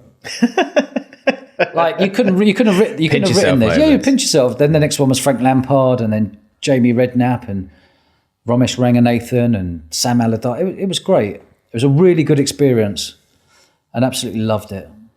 Given the number of views you've had in that time frame, I know you said obviously people are watching worldwide, but there's going to be a lot of those in the UK. I don't know if you've ever calculated it, but a significant proportion of the total population in the UK must have listened to your podcast. How's that impacted the rest of your life in terms of, do you get recognised a lot when you're out and about now? Is it just a sense that you are now a famous person? You do get recognised a lot, which is really nice because everyone's nice. Positive. Everyone's nice. Like, I love your work, Dodge. I can't believe it. And they want to have conversations about what was he like off the screen and what was he like on there? Is he the real deal? Do you think he was spicing any stories? So you have these most amazing conversations and bonding with people, and it's really nice. And I don't want to. It's not a famous thing. It's kind of like just under the radar, nice. Okay. It's nice. Like, can we have a photo or asking questions? It's just nice. I wouldn't say it was being famous, but people do recognise you. Yeah. You know, if you're out having dinner, people do recognise you. But everyone's nice. Yeah. You sat there at dinner. Touch wood. You sat there at dinner with a friend or something and going, I think those people keep looking at me. Yeah, this is a bit strange. Why? I think they know who I am. Yeah. It's a weird feeling, but it's I guess it's a few of the rewards you get for the hard work that goes into podcasting. Because again, like I was going back, Ben, you have to be aggressively patient when you podcast. Mm-hmm. You have to be aggressively patient when you set up a business. Yeah. And from my experience, I knew I had to be aggressively patient here. If I was starting the podcast and I was looking every night, how many downloads? How many people? I didn't look for 2 years. Really? I did not look for 2 years. Wow. Because I didn't care. Okay. I just knew that if we create good content with great trailer movies at the start, like a Netflix trailer movie that people can watch for 60 seconds so they can get hooked. Yep. And we've got great production and great cameras and a great little team around us, and we're enjoying it, just keep doing it. Mm. And that's what we've done. And after the Harry one, there was another really quite amazing experience as well, which was which was probably with the biggest YouTubers out there, called the Sidemen. Yeah, you heard of them? Yeah. So it must be the biggest YouTubers in the UK. I'd have thought. Yeah, without a shadow of a doubt. But I didn't realise at the time. Yeah. I got a phone. I got a message saying we'd like you to be a dragon on the Dragon's Den. Okay. Like Mickey Take version. Oh, Sidemen were doing gotcha. Because they do that sort of thing quite often, don't they? I didn't know that. My naivety was like, what? Like, and then I kind of left it. And then again, the lady messaged the day before and went, Dodge, are you going to turn up tomorrow in London? We really want you there to be a dragon on this Dragon's Den with Sidemen. So I texted it to the team on the WhatsApp group and go, what's this Sidemen? They want me on this Sidemen thing. Then I said, shall I do it? And they went, they are massive. And I honestly never 11 million subscribers or something along those lines. Wild numbers. So I was like, Jesus Christ, okay, I'm in. So straight away I said, I'm in. Turned up the following day in the studio in London somewhere. And the Sidemen turned up and they had big bodyguards with them. I was like, are they for you? they were, and I was like, they said we get mobbed. Yeah, I bet. So I went into the room, there was cameras everywhere. You had to sign a form before about, I didn't read it. I just signed it. It was something. It was something to do with something. Some legal disclosure. Yeah, something like that. Probably. Yeah. Anyway, we filmed, and I didn't realise that it was what sort of style Sidemen are. Okay. They're like a Mickey take, skit type thing, and it was good fun. It was quite surreal. Yeah, I bet. It was quite surreal, and they were talking about, they pitched basically. One of the pitch was, we've got legalised drugs. So at your festival, can we sell these legalised drugs? And I thought, oh shit. I was thinking like Beatles was about Beatles, like someone was watching on yours, hidden cameras, and I was thinking, oh my God, it's meant to be fun. Yeah. But it was good. It was a good laugh, and I didn't realise that was kind of their humour. I was like, so how many have you got? And I sort of went along with it. And for the next month, I was laying in bed at night saying to my wife, going, I hope I haven't been stitched up. I could lose my festival here. So when it came out a month later, the lady was like, it's out tonight. And then I was getting all these messages from my mates of saying their kids have seen it. Oh, I see. You know, yeah. So that's the way it works. And that ended up with 13 million views on this. Yeah, it was a really good experience. Wow. But this wouldn't have come about without podcasting. A podcast, or in lockdown they're saying create a personal brand. I was like, what's personal? They said, you've got to be on Instagram, you've got to be. And I've always hidden behind the companies. Yeah. I've always let the company be the front, and I've always been the person behind. I've always liked it like that. Yeah. Until obviously the pandemic hit. By putting yourself out there, if you're listening out there and you've got a company, by putting yourself out there as the front person, things change. Because everyone wants to know who the person they're paying is, or who's the person behind the company. Yeah. You know, you've got the massive companies like that, Elon Musk and Tesla. Elon Musk is a lot busier, a lot bigger brand, a lot bigger for the company. People want to deal with him than they do with SpaceX or Twitter, now X, or Tesla. And it's kind of all these brands, and everyone was saying you've got to do that. And I never wanted to do it. I felt very uncomfortable doing it. I felt really uncomfortable doing it, but it's the best decision we ever made. Interesting. Yeah, it really is. It's the best decision I made in my business. Yeah. Started a marketing agency 8 years ago, digital marketing agency, along with everyone else. So it's a very low barrier to entry business. You have to find a way to differentiate yourself. Yeah. So I just treated it like my first job is to build my personal brand. My second job is running the business and all the other things. Because I looked at all the people that were successful in that space, and they all, to a person, had personal brands. Agree. I was like, okay, that's just what I got to do then. What year did you do that then? When did you decide to do that? How old were you? Late 2015. So I'd have been 23. Wow, you picked it up on that early, didn't you? Well done. Yeah. Good for you, man. Well, I struggled for a few years doing all sorts of nonsense little businesses, not making any money after I Look dropped at you out now. from uni. But it worked out in the end. Was it 50 full-time staff? Just 48. I did literally the Are you 100% share? Are you 100% O? Are you going partners with someone? Partner. I've got a business partner. Yeah. And I focus, my day-to-day is all on the media side of things, and he is all running the agency and the day-to-day and everything. Good partnership. So it's working very, very well. Great partnership. Okay, so I'm 3 months into podcasting, just over, in terms of published episodes. What advice would you give me? 1, make sure you enjoy it. Mm-hmm. 2, make sure that you're in it for the long game. But then you've got to juggle within that long game how much it's going to cost you. Because it's going to take time to earn money. And I think what podcasters think, that you get into podcasting and you're going to be a millionaire in a couple of years. That doesn't happen. It doesn't happen. There's a few revenue streams that work. Yeah. And I would look after those revenue streams. What are those? YouTube is the main one. Yep. You've obviously got TikTok. That's hit and miss. You know, a certain amount of views gets you £1,000 and da-da-da. Yeah. But brand partners. Yeah. Brand partners are key. Okay. So having a good brand working with you. I don't like to use the word sponsorship because it feels like they're just giving you money for sponsorship. For a brand partner that you're working together with, that you're promoting their brand and you really do believe in it. Yeah. You know, I think we've turned down 6, 7 brands that have offered really good money. I don't believe. Don't feel that right. I can't talk about that brand. Yeah. Now, our brand partner, one of our brand partners, is Through Dark. It's a clothing brand which is the 2 SBS boys, Special Forces lads, Staz and Louis. They've created this most amazing clothing brand. That's perfectly on brand for you. Perfectly on brand for us, and that just sits perfectly well for them. So they get huge exposure across all our channels. Yeah, it's great for us. It's just again, it's creating a win-win situation. Yeah.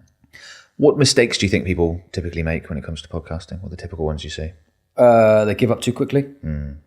They think they're going to earn a load of money. That's the biggest one. People think they're going to earn a load of money. But you think about it, the amount of podcasters that stop, that they just stop because it's hard work. Yeah. It's not easy. You know, and to do it right, it costs as well. It costs. And if you can't afford that, you're going to get to a point you're going to go, I've done it for a year. I've dropped 30 grand. I've earned nothing back. If I go another year, it's going to be another 30 grand. You've got to afford to be able to do this. Yeah. If you want to be doing the camera shots like you're doing, and you're doing really well, by the way, you're doing well on the YouTube, it costs money. It costs money to have a video editor. It costs money to have a producer. It costs money to have a lovely studio like this. It costs initial investment for the cameras and everything you got here. And more importantly, it costs your time. Yeah. It could be spent on other things, obviously. You could be earning $5,000 a day doing something else. Yeah. $3,000 a day, $2,000 a day, whatever it is. But Yeah. if you stick with this, Ben, especially the way you've gone into the marketplace here and gone, I'm going to create great content with good guests, and I'm going to stick with it, and I can afford it. Yeah. Then it's worth it. Yeah.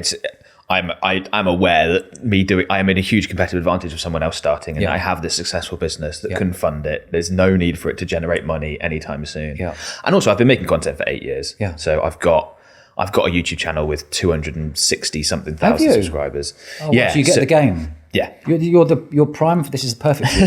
Yeah. And unlike when you started podcasts, I said, what's podcast? I've been obsessed with podcasts since I was, I remember having a rubbish job I hated in 2012 for 6 months. And I'm just listening to podcasts. At that time, like Joe Rogan all day, every day, just to get me through it. Yeah. I was just sort of doing data entry on spreadsheets, and it was rubbish. There's also a very dangerous game out there as well, Ben, of podcasters paying big money for guests. Be very, very careful of that. Interesting. Yeah, we've never gone down that route. We haven't paid anyone. We've done 240 episodes now. Never paid anyone? No. Okay. No. So why do you think that's not a good thing? Because the counter argument, I imagine, would be you can pay to get bigger guests on, that's going to build the show faster, etc. It doesn't mean... Celebrities to me don't mean... It's not... We've gone down Eventful Lives. I like people who've got real people, real lives that people don't know about. Okay. And that's the route we've gone down. And that's how we've grown to 125,000 subscribers in the last year. Yeah, in such a short time. Such a short time, because I wanted to keep it real. Having celebrities on there is great, but I believe that people may come for the guest, but they'll stay for the host. Yeah, I can see that. So if you're a good host, which you are, people want to come and see you and hear what you've got to say when you're interviewing as well. It's part of the package. Yeah. Well, I think a lot of podcasters go, especially celebrity podcasters. You look at who's the one of America, Obama. Look at Obama. He's come in thinking he's going to do it. Look at Prince Harry coming doing a podcast. They haven't lasted. They haven't lasted for a reason, because maybe they're not good podcast hosts. Yeah. Okay. The company bringing the big guests in, forking out the money, are paying the money, big money. And that's why a lot of these companies have gone bust. Yeah. Okay. So there's a fine line. There's a fine line of some podcasters out there are paying, some podcasters have been on our podcast have been paying 20, 30 grand, 40 grand for guests. I'm like, why are you doing that? Wow. That's not cool to do. Yeah.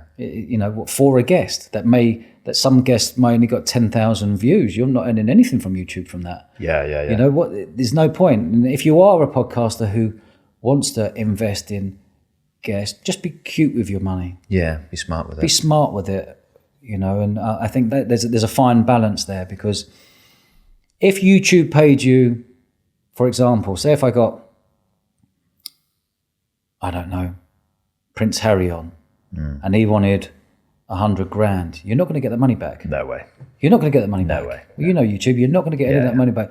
So there's no point. Or you get another celeb who wants 50 grand. You're not going to get that money back. Might get 10% of it back if you're lucky. It does really well. If you're lucky. Yeah. So if YouTube paid you proportionately of what you're paying someone, I see the business model going, what if I pay 50 G's, they're going to give me 70. I'm in. Yeah. But it doesn't work like that. No. And there's a misconception out there that potentially it does. And I guess that's one of the one of the things we've stayed in our lane and got amazing stories of people who've escaped from Venezuelan prisons, to Michael Jackson's bodyguard, to SAS people telling the most fascinating stories. Or have you gone down that route? Because that is not all the guests you have on, but that is kind of like a lane that you've operated in.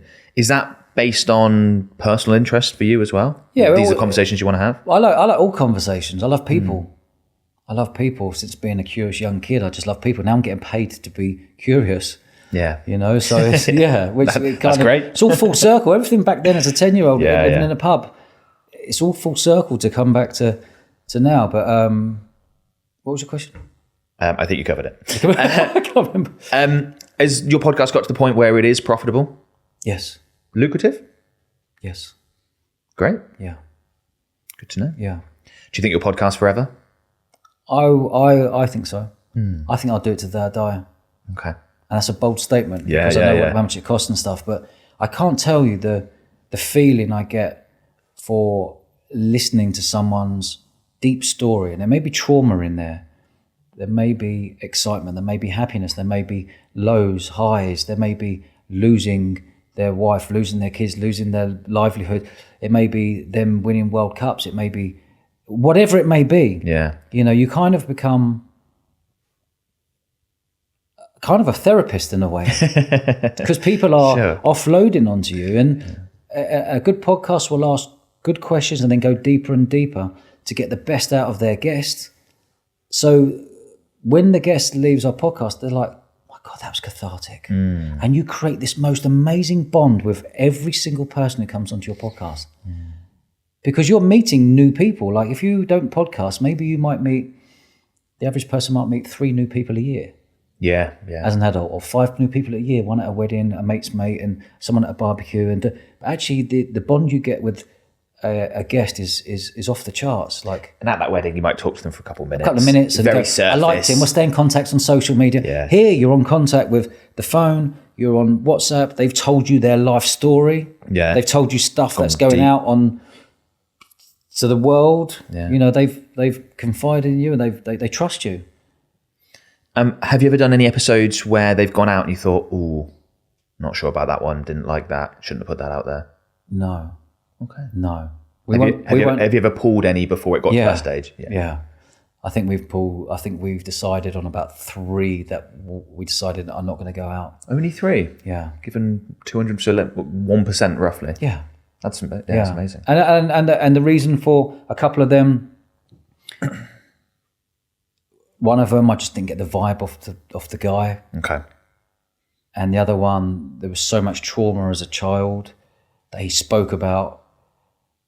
It's just not for the ears of the list. It wasn't too heavy. It was too deep and too heavy and too dark. And even myself, I had to go for a 2-hour walk, take my shoes and socks off, walk on some grass, hug a tree. Like it was, do you know what I mean? It was like, you know what I mean? It was kind of like because you have to go, you do take people's emotions on. Yeah. Whether it's happy emotions, whether it's someone's wanted to take their own life but decided not to after PTSD of being at war, someone who's killed 80 people at war, 70 people, someone who's, heavy. There's some real heavy stuff in it, but we bring out the best in them. We bring out the light at the end of the conversation and in the conversation, but they have to go to those dark places to let it off their chest. Yeah. And I guess that's why they leave having that cathartic feeling. Is there anyone you wouldn't interview?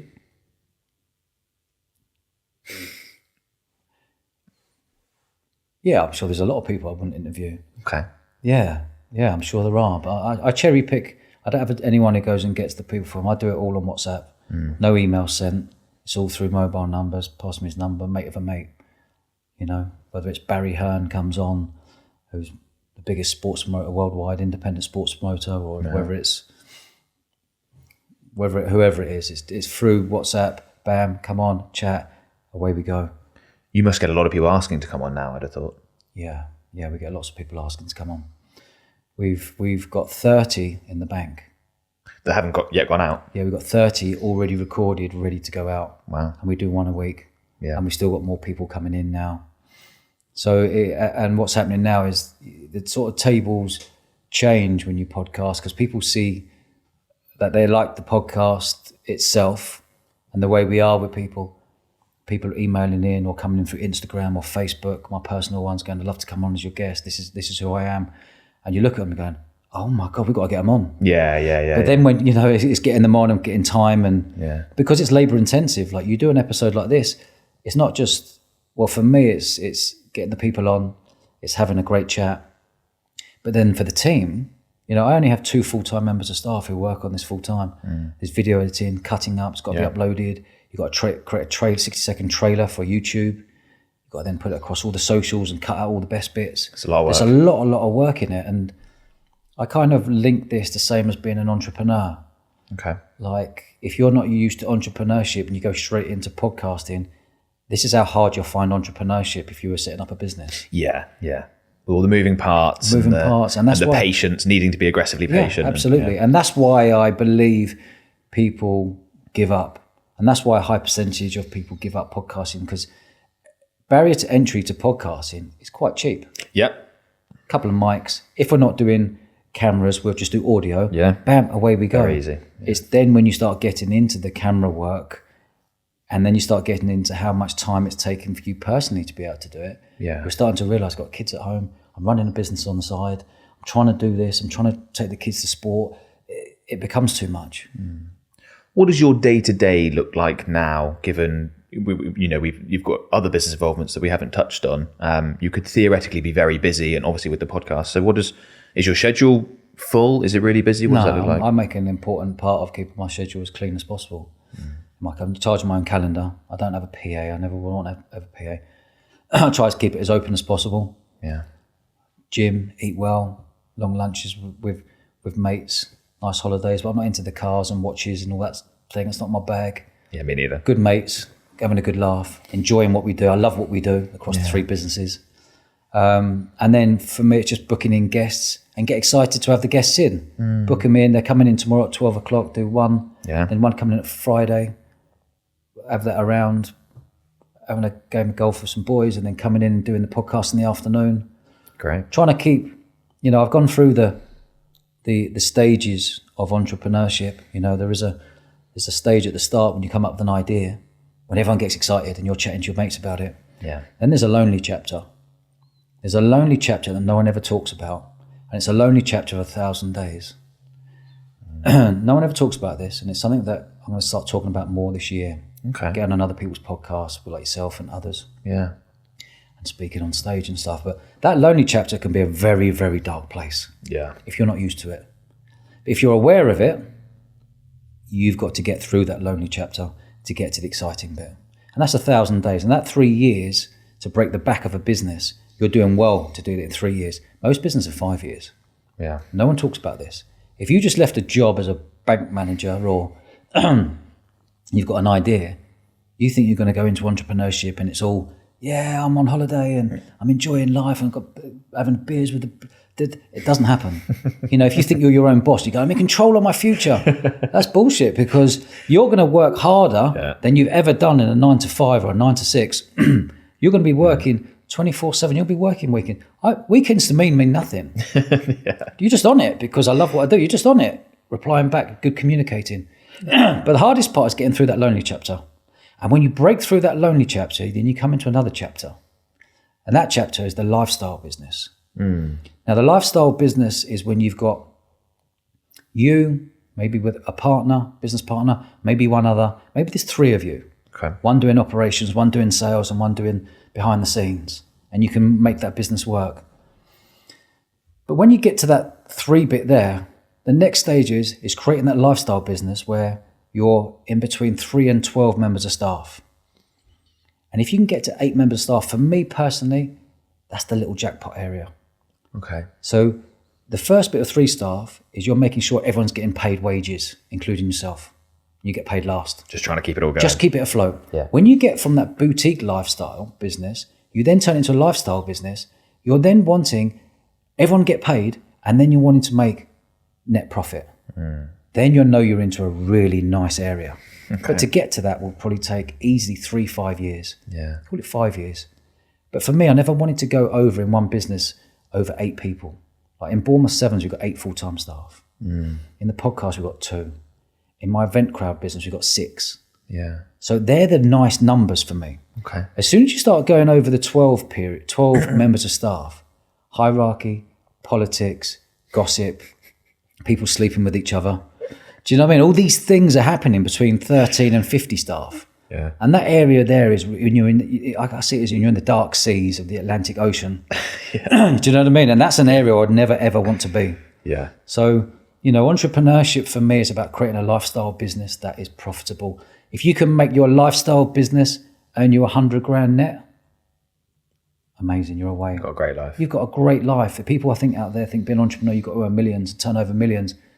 There's 6 million businesses in the UK, and 75% of them are just solopreneurs. Just one person. That high percentage? Yeah, just one person. Wow. Only 7% get to £1 million turnover. Only 7%. People don't know that, Only 7% get to £1 million turnover in a business. Well, you're down a pub and you set up your business. As an entrepreneur, people ask you, how you going? And you're like a swan on top of the air. It's all great. Paddling like fuck underneath. Do you know what I mean? And going, gritting through your teeth, going, I'm smashing it. It's still good. Yeah, I'm doing really good. I'm smashing it. But deep down, you're in serious trouble. Yeah. Deep down, you can't go and tell your mum, your dad, who's lent you maybe 10 grand, or a mate's lent you 5 grand. You can't go and tell them, I am really struggling. This entrepreneurship world is a lot harder than I thought. Yeah. And if you speak to any entrepreneur who doesn't understand being an entrepreneur, every single one of them, if they were being honest, would say it's too much. And that's why 80% of businesses fail. Because if you don't love what you do in the morning and get up with purpose and love your topic or love what you're selling, or you're going to crash and burn in that 1,000 days, and you're going to go, and then you're going to be in debt. Yeah. And that's the bit. There's a very scary point there. But if you get through to the lifestyle business, that's when you can really make it. And that's the sweet spot for me, is 8 members of staff. And you're very happy to stay there. And I don't want to be an empire. Yeah. I went on a podcast. I'm just starting doing these podcasts now. And I went on James Sinclair's podcast, who's a wonderful entrepreneur. I've spoken to James. Yeah, I think personally he's one of the best entrepreneurs in the country. I really like him. I like him. We get on really well. Yeah. But he's grown an empire. Oh, yeah. And he's got 1,200 staff across 17 businesses. And I'm keeping it 3 staff, very compact, and keeping it to 8, 6, and 2 members of staff. Yeah. And it doesn't mean more, going back to the nightclub days, more nightclubs doesn't mean more money. It can mean more headache. And I found a nice sweet spot where we are. But entrepreneurship isn't made for everyone. No. It really isn't. And I want to be speaking more about entrepreneurship to let people know what you're about to enter. Yeah. The moving parts, the financial pressures. Yeah. You sitting there going, I bought 30 grand. I've not earned any money. Next year, I've got another 70 grand. I'm 150 grand into this business. I haven't earned a penny yet. But I'm pretending it's all good because I can do so on Instagram and Facebook and YouTube, and I can buy followers and buy likes and buy YouTube subscribers. And I think it's rent absolutely... a Lamborghini for the afternoon. Yeah, on the afternoon, get a photo. I think it's wild the way entrepreneurship is being portrayed right now.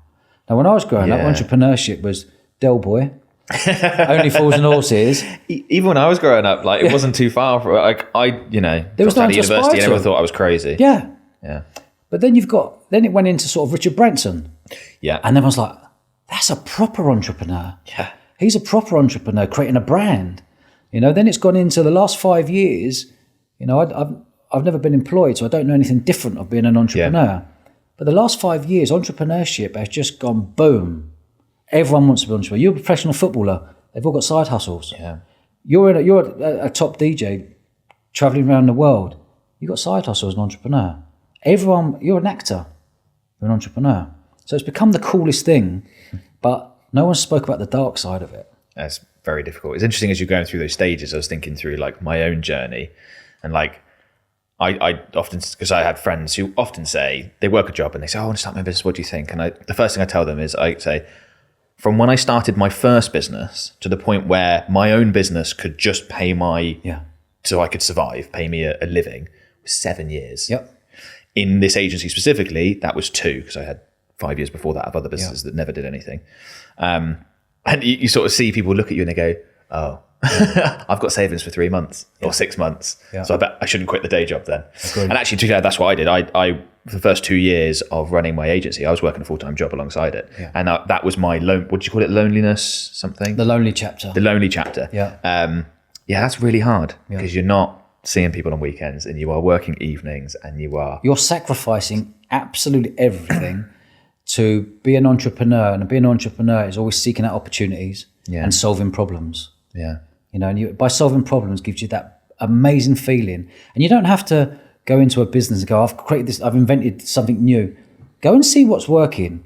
Find a problem within that and work on that problem until you've solved it. And then go and sell it.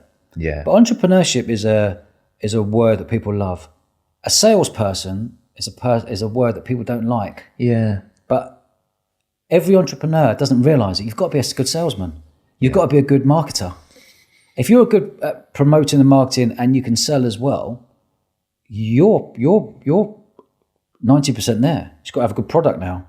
Yeah. You know, there's a lot of people think their product's good. If you haven't tested the market and don't ask your mum, your dad, your uncle and your gran saying, is this good? And they'll go, oh yeah, it's amazing. Good luck to you. Because everyone's going to tell you what you want to hear, you know.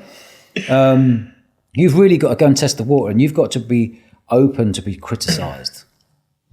You know, entrepreneurs are criticised. You'll look to your left and you'll see your mates all going, go on, Ben, go for it, mate. You're amazing.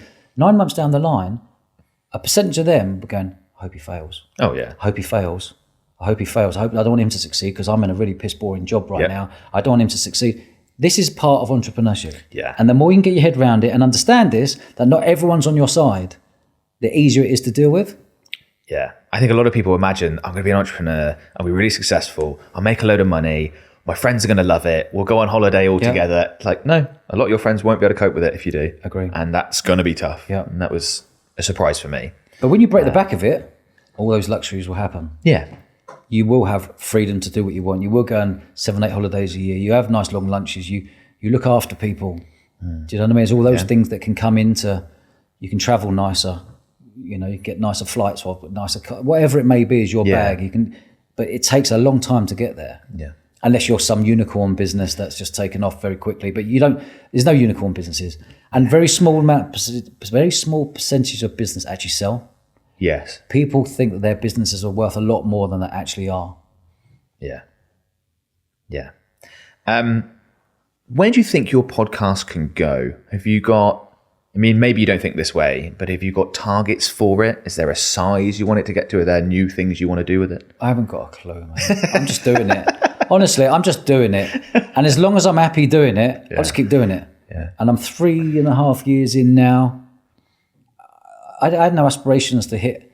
I didn't even know what a silver play button was. Yeah. We got a silver play button when you hit 100,000. They said it's pretty cool. In fact, it's silver, and they engrave it all.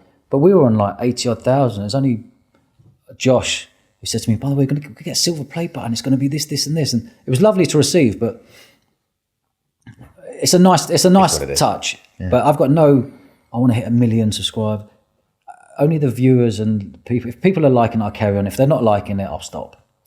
One thing that came to mind as you're going through your story is how similar that is to Chris Williamson. You familiar with him, the host of Modern Wisdom? Yep. He started promoting nightclubs, did that for years and years, started a podcast. He's made the move fairly recently to move out to America. Yeah. Good move from him. Yeah, and his show has really grown. Would you ever do anything like that? No. No? No, I love our country. I love our country, yeah. Well, I could go and talk about it. I love our country. I don't know the way I'm seeing our country change month to month at the moment. It doesn't fill me with gladness of what's happening, but I love being here.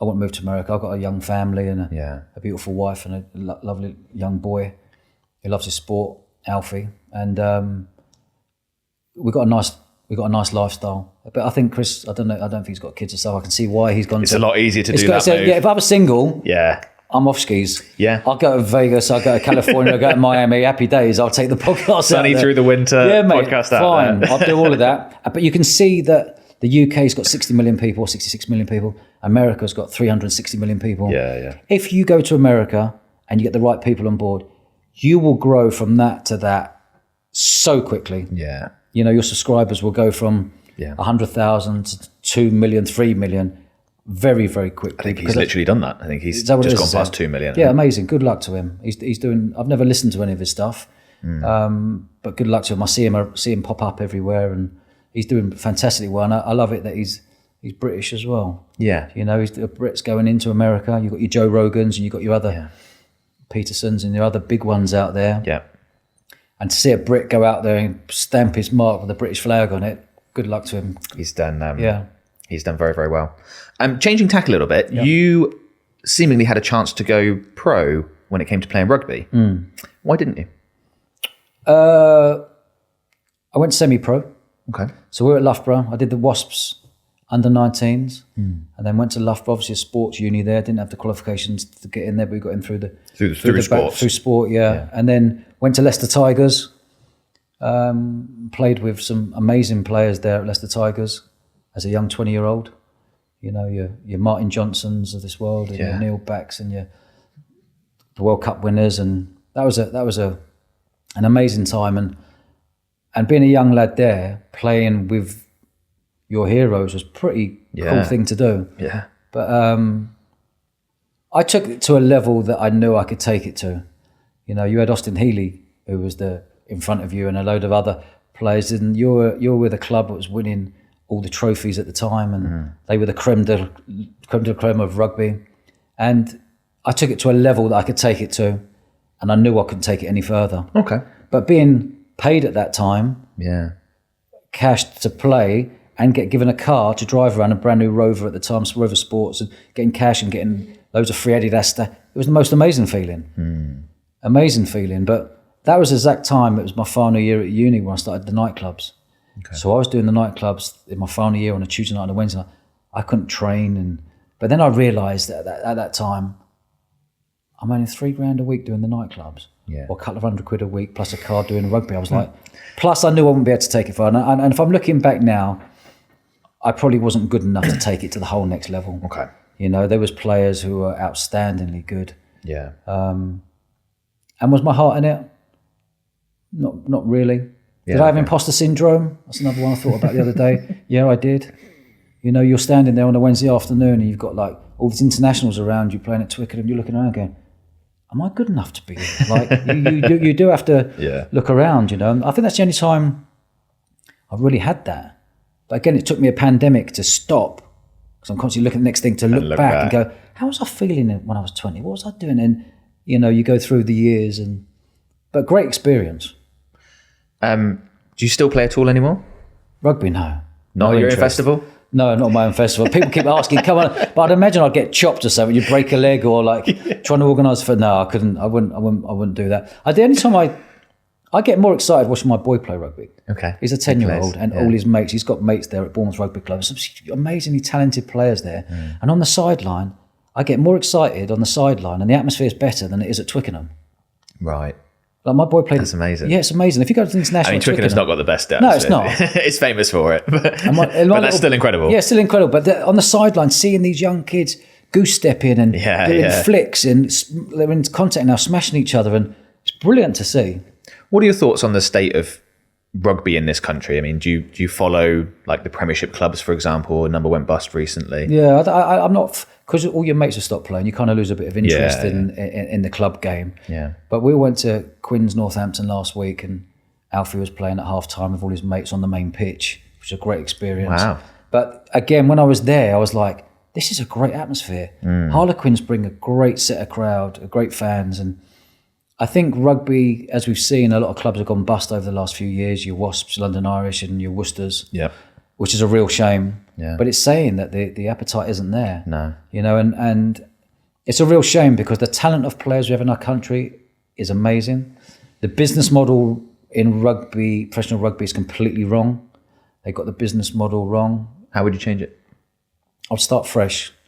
You'd have to start completely fresh. I would get some I personally would say to a club, I'll get some billionaires in, and say there's 10 clubs or 8 clubs, billionaires who don't mind losing £2 million a year. Yeah, that's what I would do, and I would rebrand the clubs with the billionaires linked to it, like I guess a little bit like the IPL. Okay, there's a name brand around it. They don't mind losing £2 million a year.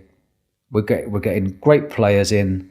We're creating it from scratch and making the business model work. Because at the moment, a normal person who owns a club who's wealthy doesn't want to be losing £2 million a year. Yeah, you've got to be seriously wealthy. Seriously wealthy, exactly. Yeah. And that's the way I kind of see it. And I know that a lot of the rugby agents are struggling because of players aren't moving as much, or the money's not as much, and everyone's had to reduce their overheads and, you know, maybe centralised contracts with the RFU. They're exploring that at the moment. They're exploring that. It works well in Ireland. Yeah. It gives the control over. There's lots of ways, but you know, rugby went into turn professional in '96. We all started in '97. No one really had a clue what they were doing. No, it was like let's start paying players. That's such a short time period, really, for a whole sport to work out all the nuances of everything. But it's a sport in this country which, since the pandemic, is a little bit on the decline. Yeah. You know, if you were 30 years old, Ben, and you were playing with your mates, and you were always going, "This season's my last, boys. I've got a wife and a kid. I can't be out playing Saturday, getting on the smash till 2 a.m, and coming home to the wife and the son." But at the end of the season, you're going, "I think I'm done now, boys." All your mates in the summer will talk you around for another season, for another season. I think the pandemic coming in, the boys just went, "This is the perfect time for me to get out now." Yeah. Too many injuries. I've got a family, etc. Yeah. Most people stopped playing rugby like I did, younger than, like I still play like six-side football, for example, but stopped just because it's so tough on the body. It's so tough. Yeah, I stopped at 23. Yeah. 22, 23. I was early 20s. Yeah, done. Same thing. Just like, you know, you'd finish games the next day. You're like, I can't look left. I can't move. I can't walk down the stairs. This is not good. Yeah, no, I hear you. I enjoy watching it, but playing is. It's a great sport to watch. Yeah. And you know what? Rugby is the best sport for contacts. Yeah, interesting. There's not a better sport worldwide for contacts than rugby. So anyone listening to that, I'll definitely get your kids into rugby. You know, you'll meet some amazing people along the way. I'll tell my wife that because she's a little bit nervous about our son playing when he's a bit older. Yeah. So we'll see. Yeah. Tell him not to listen to or watch the Steve Thompson episode of my podcast. Right. Yes. Yeah, if you don't want to know anything about that. Yeah. Quite heavy. Yeah, lovely guy, Steve. Yeah. I've heard you be quite critical of the UK as a place to start a business. Why is that?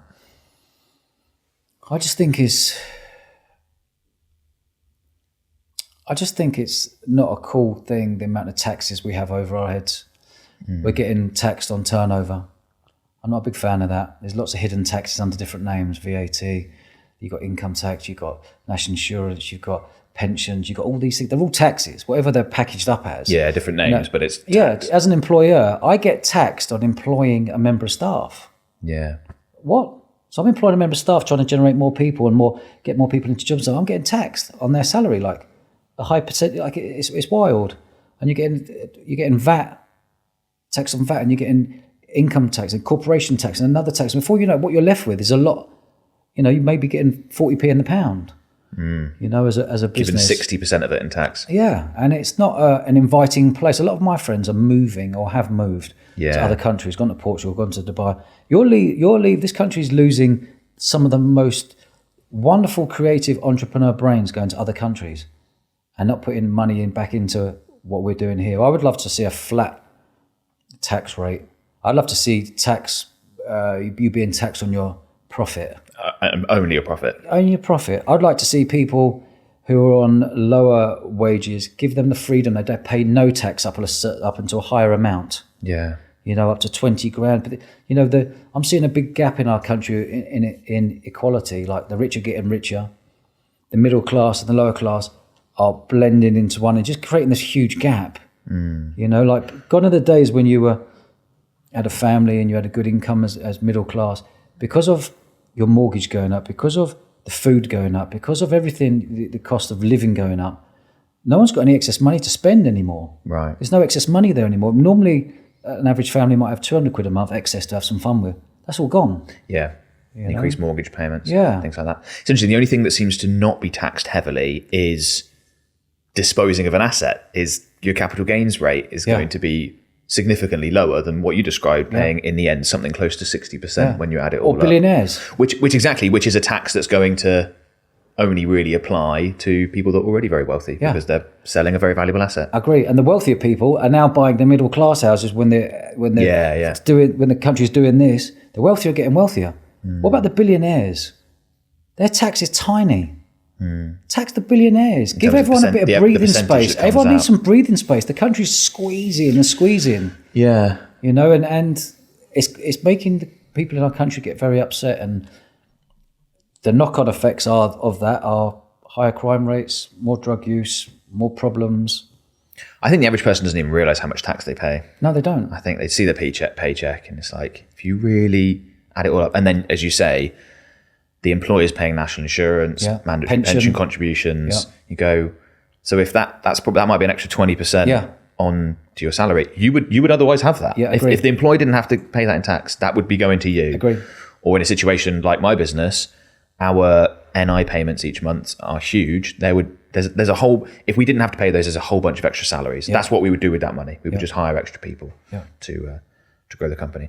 And what you're saying about going abroad is something that is so prevalent in my industry. So I've come up in digital marketing. Perfect. Very mobile businesses. And I remember when I first started this podcast, I was like, well, I'm obviously going to speak to people I know in my industry that might know me and things like that. And I listed all the known names I could think of within digital marketing, maybe about 12. Only 3 of them are still all British people. Only 3 of them are still in the UK. Nearly all the others, a couple in America, because there's obviously opportunities out there, but nearly all of them in Dubai. And I was like, that's not good. That's someone who earns a lot of money, would otherwise be paying a lot of tax, a good amount. Even if they're lower rate, you'd still be getting a good amount out of them to society. You don't want those people leaving. And it was interesting, the dividing line was, did they have their success and make their money before or after they started a family? Because if it's before they started a family, they're gone. If it's after, they've decided to stay. But also going back to that as well, if you're in your 20s, early 30s, no family, Dubai. What, sunshine, beautiful restaurants, nice beach, tick, tick, tick, tick. I get it. Nice outdoor bars, tick, everything ticked. Or stay here and it's been tonking with rain for 160 days at least, and everyone's depressed and the whole country's arguing with each other. You it's a no-brainer, really. It's just a bit concerning as someone who say, I'm a patriot, I love living in the UK, well, particularly April to October, let's say. I don't want things to go bad in the slightest. I want them to go well, but you just keep seeing that. And my situation, my success came once we already had my son. My wife was at least pregnant, so we weren't going to make that move. But had it been even 2 years, 3 years earlier, I'm sure we would have. Probably would have come back to start a family, maybe, but for a while at least, we absolutely. And people who don't have kids have a huge advantage. Huge advantage, because if you've got kids as a dad or a mum, especially mums how mums juggle the household, the kid, and the mums who go to work full time. No one talks about this, but massive respect to all mums out there who do that, and dads if they do that as well. If you're looking after kids, but there's a massive advantage if you don't have any kids and a very supportive other half. I wouldn't be where I am today, where an amazingly supported other half for the last 20 years in Fleur, my wife. I wouldn't be where I am today. No, they teach you skill sets that slow you down. They pull you in and they take a look at this angle before jumping in with 2 feet and stuff. Even though I've always jumped in with 2 feet. But that's, I think you saying about the balanced view of being an entrepreneur often isn't shared. I think that's one of the other side is you probably will create a burden for the people around you. If you're going to really go for this thing, someone else, family, etc., is probably going to have to help you do that and pick up some slack. Definitely. That's been the case with me as well. Any regrets? No regrets. I thought you might say that. No regrets. I've done what I wanted to do, given it a good go. And again, if you're obsessed as an entrepreneur, if you become obsessed, you got a better chance of making it work. You have to be obsessed. I think about business 24/7. I love it. I genuinely love it. Sport, music, festivals, podcasting, people. If I was in a job that was accountancy, something else, I couldn't be obsessed by it, and maybe I wouldn't be where I am today. Do you think that's something that's just people either have or they don't, or do you think that's something you can actually learn to be obsessed?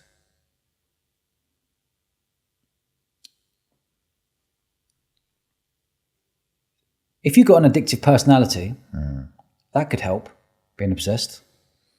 I don't have an addictive personality in drink, drugs, food, any of those. But I definitely must have an addictive personality to business. I must do, because I'm obsessed by it. Like, I love talking about it. I love chatting to people. I love being curious about people's businesses. And I'm really honest with people as well. Like, if someone set up a business, I've got a lot of entrepreneurs who we mentor who are asking questions. I'll say, stop. One of the biggest gifts in life as an entrepreneur is to say no. People don't like to say no for some reason. You know, I look back, there's 18 businesses I've said no to. Yeah. 18 businesses that I've thought out, created a little brand ready to go, got the website URL, created the brand, got the feel. But I reverse engineer everything. I think, well, what does it look like at the end? Reverse engineer it. Can I get through those hoops to get there? No, there's something in the way. Out, no. Yeah. Say no and walk away. And it's something really empowering, walking away and saying no. Even if you're 1 year into your business, or 2 years or 3 years, there's a point you're going to have to say no. Take away the ego, what other people are going to think about you. Because that's the biggest reason why a lot of businesses carry on. They get more and more in debt because they don't want their mates at the pub laughing, or their mum and dad saying, I told you so, or their uncle, or someone who's a competitor. Sometimes you take it on the chin and walk away, go, I'm out. And you know, if you say I'm out, I've given it a good go, I lay you money on next business, you'll be a huge success. Because all the learnings in your early business will speed everything up for your next business. Yeah. I think just about every entrepreneur you speak to who's had a lot of success would say, it's taken me 10 years, 15 years, however long, but I could do it all again in 3 years. Yeah. Because you know exactly what to do the next time. Well, there's a lot of entrepreneurs who make it big once, but a very small percentage you can make it big twice or more. Yeah. Have you got any plans to start any future businesses? No. You're happy with where you are? I'm happy where we're at. We've got 3 at the moment. I'm really enjoying all 3. I'm always thinking, mind ticking of when you go into restaurants, how many people, how much ahead?